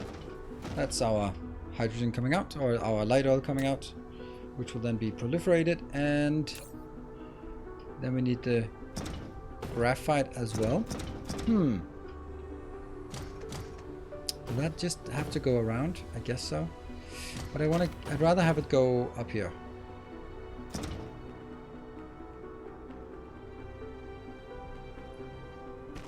because I like having the proliferation running on the bottom side. Just a preference.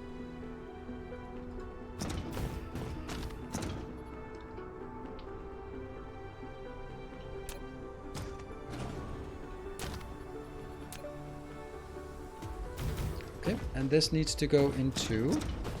Oh!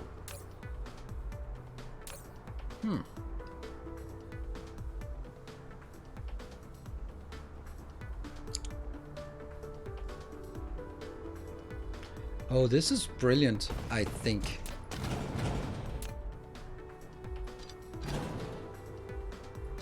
I might not want to do this.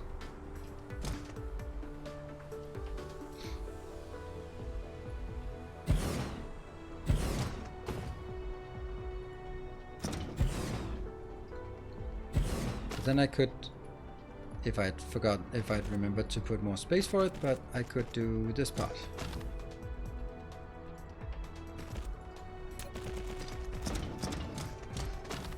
Yeah, I like this. And then it's also going to come out from the other side. I know it's not necessarily the most effective part, but it looks good because it's symmetrical. Yay! Why don't you swap hydrogen and light oil so it flows straight into the tower? Because I might want to have a local buffer like this. And ideally I'd actually like it to be on the same.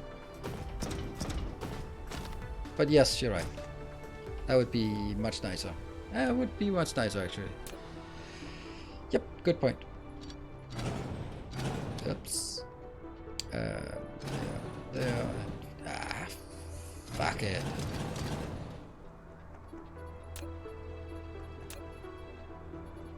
Just like a small thing. Why don't you just? But it's super valid.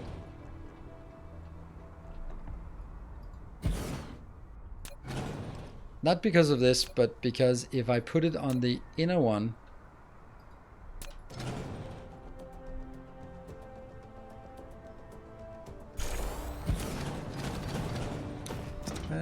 then I can have it go loop around.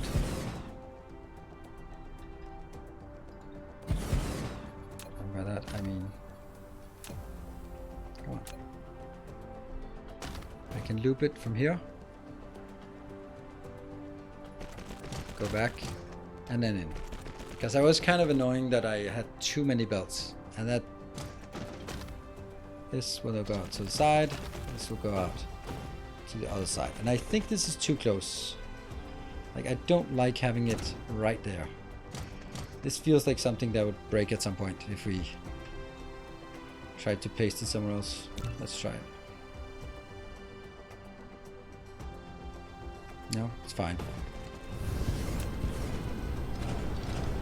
No problem. Do you think the new oil recipe is useful? Nope. If you're low on oil production, it allows you to make the energetic graphite for 1 coal instead of 2 without sacrificing the refined oil. Yeah, I don't think necessarily.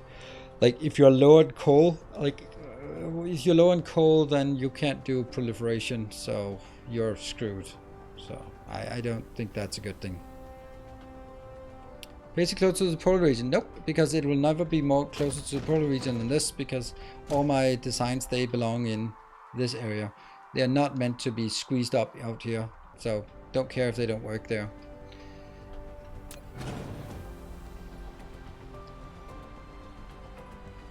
Oh, that was actually not supposed to be like this. It was supposed to be a separate one.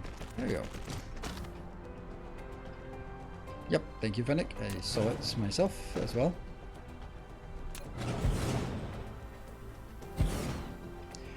And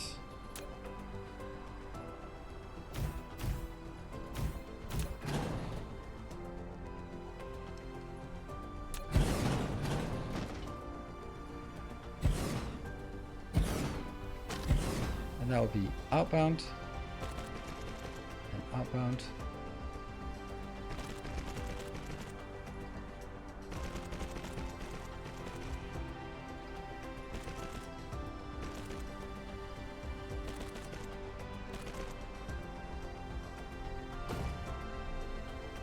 Oh, I can't do it like that. I was hoping. Yeah.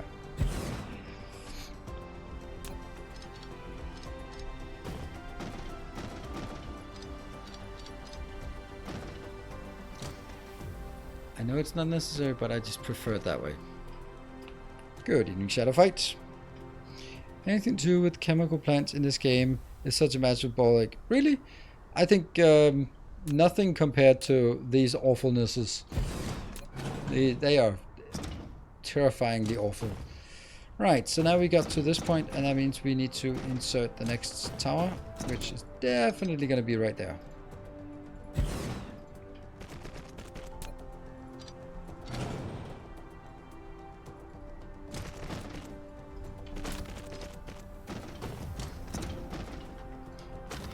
Yeah, the miniature particle collider. They have so low self-esteem because they're called miniature particle collider that they are just making hell for everyone else.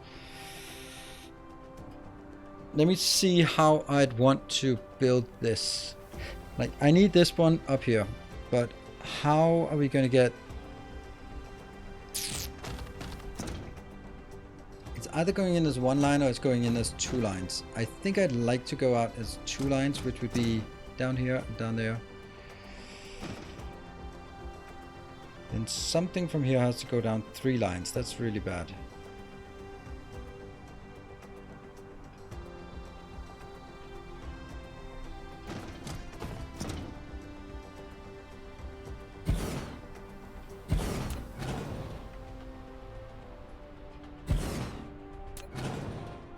There.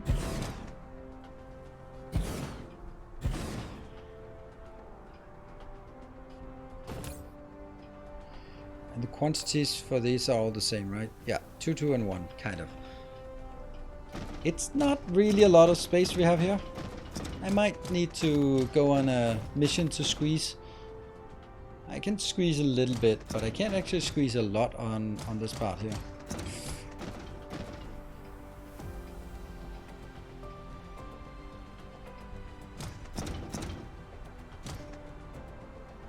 This is a problem. Because that's 7. Where the hell am I going to build that? Yeah, we might be in trouble now.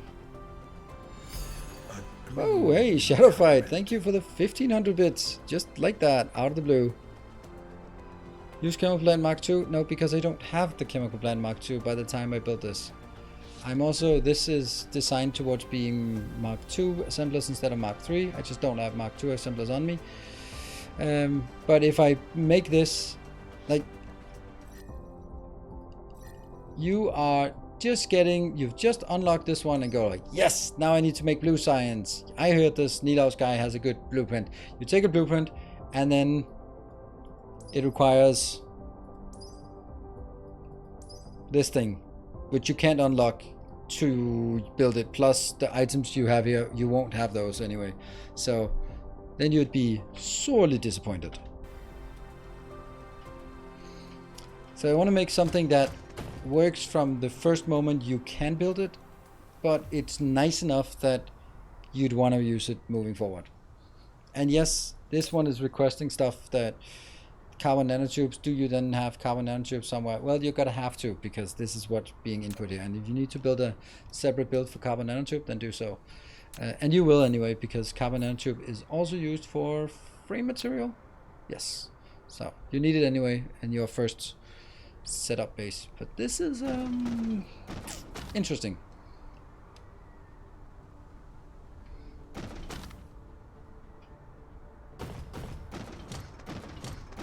Are all the assemblers the same around in all builds? No, they're not. This feels like it could be better. It could be closer. Oh, it definitely could. Alright, let's really squeeze. This is where it belongs. 1, 2. Okay, I can win 2 more tiles compared to what I have. It's still a far cry from what I need. Like, this is as close as it can be. This is also as close as it can be. Although I do think that it would actually need a splitter here.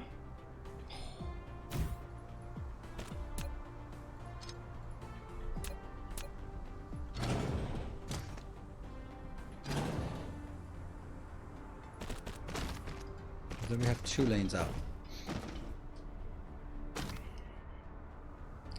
I'm gonna use this space somehow.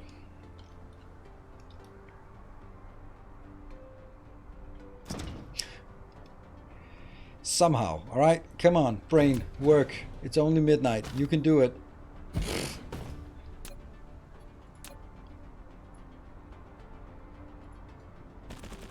This is one of the inputs, and this is the other input.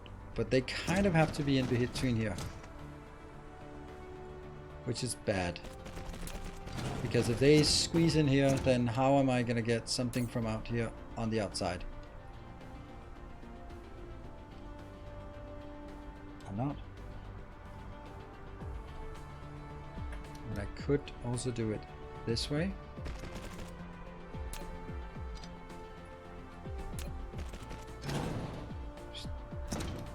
That's a very clean line here.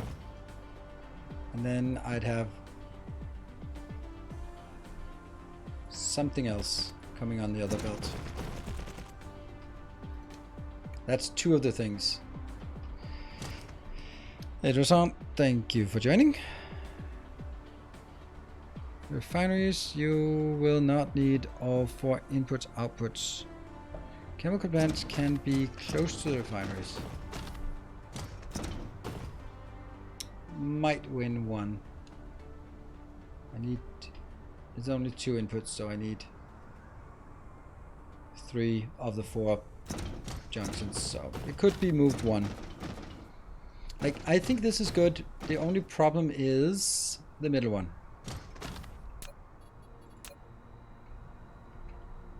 Like, that can be put out here somehow, I guess, kind of, maybe.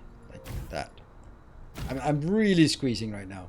Really squeezing it all I can come up with, just to see what we can do. So this...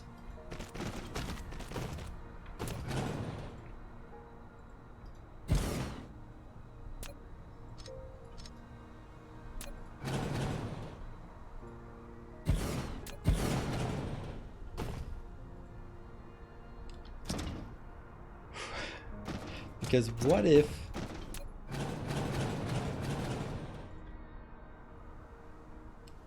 Six. Yeah.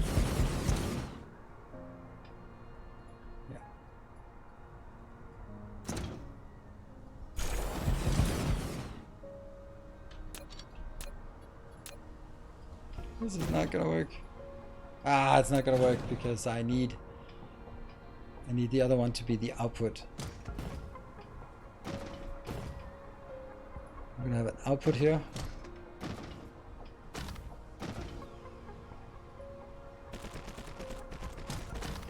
Should also be an output, presumably here.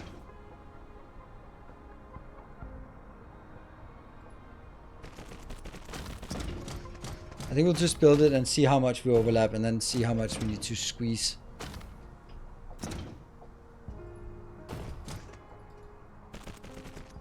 So that is one of the outputs, and then the other output will also go here. But our main problem now is... What? Hold on, maybe that's... Okay, if we somehow can get one out here, let's pretend this is not a problem. So I can get, let's say, carbon nanotubes into this location. Then that could be also the backfill here.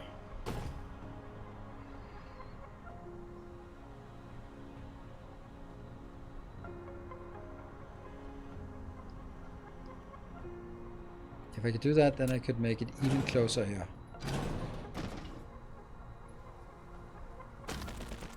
Like this, because I have plenty of space on this side, I think.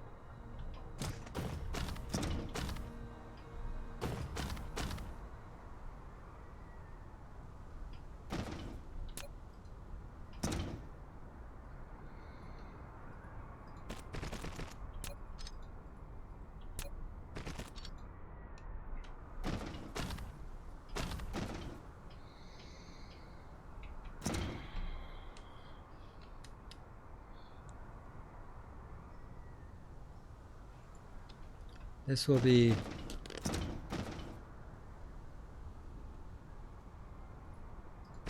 one output input. This will be the output. So output here, which just rolls down. Actually, I think I want to roll it up. Good. And then this is one input.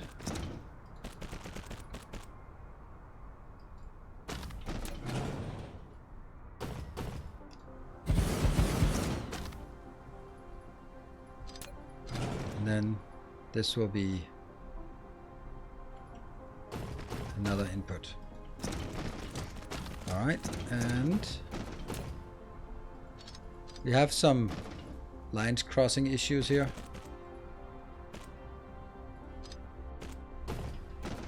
All right, so those two.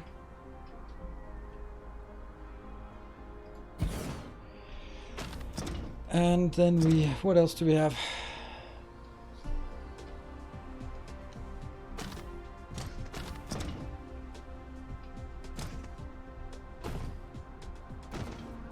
Invalidating, okay.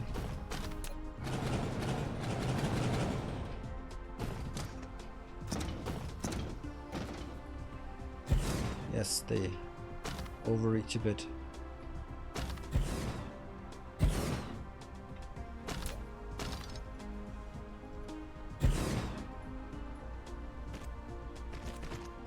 Whatever, that's the easy part. And we're gonna need the processors out as well. So now our issue is that we need an output here that goes through this line. But the problem is the proliferation, damn it.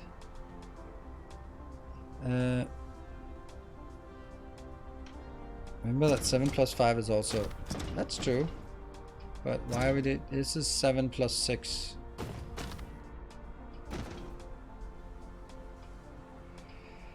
Yeah.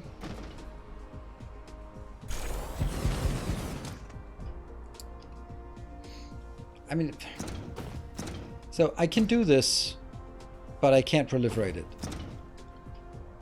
I'm gonna need one outbound for this one. And I'm gonna need an outbound for this one, which could come up here, or a return. So this is probably gonna be the return of the purple. So that's the return of the purple. And then up here I will have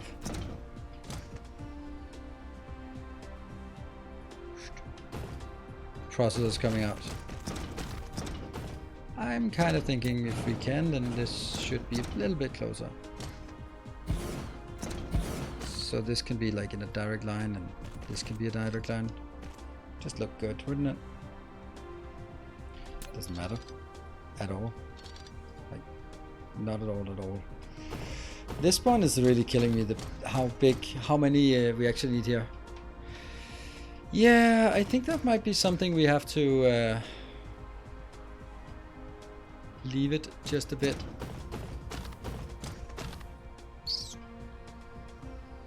Yeah, I'm not going to be able to solve all of this today.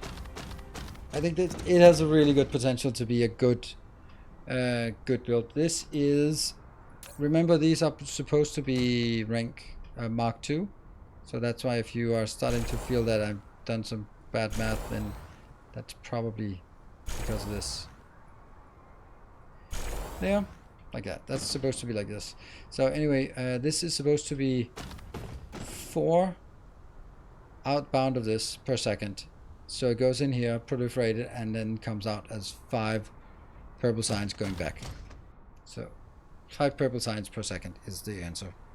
And that means this has to produce 4. And I'm just going to do the calculation here.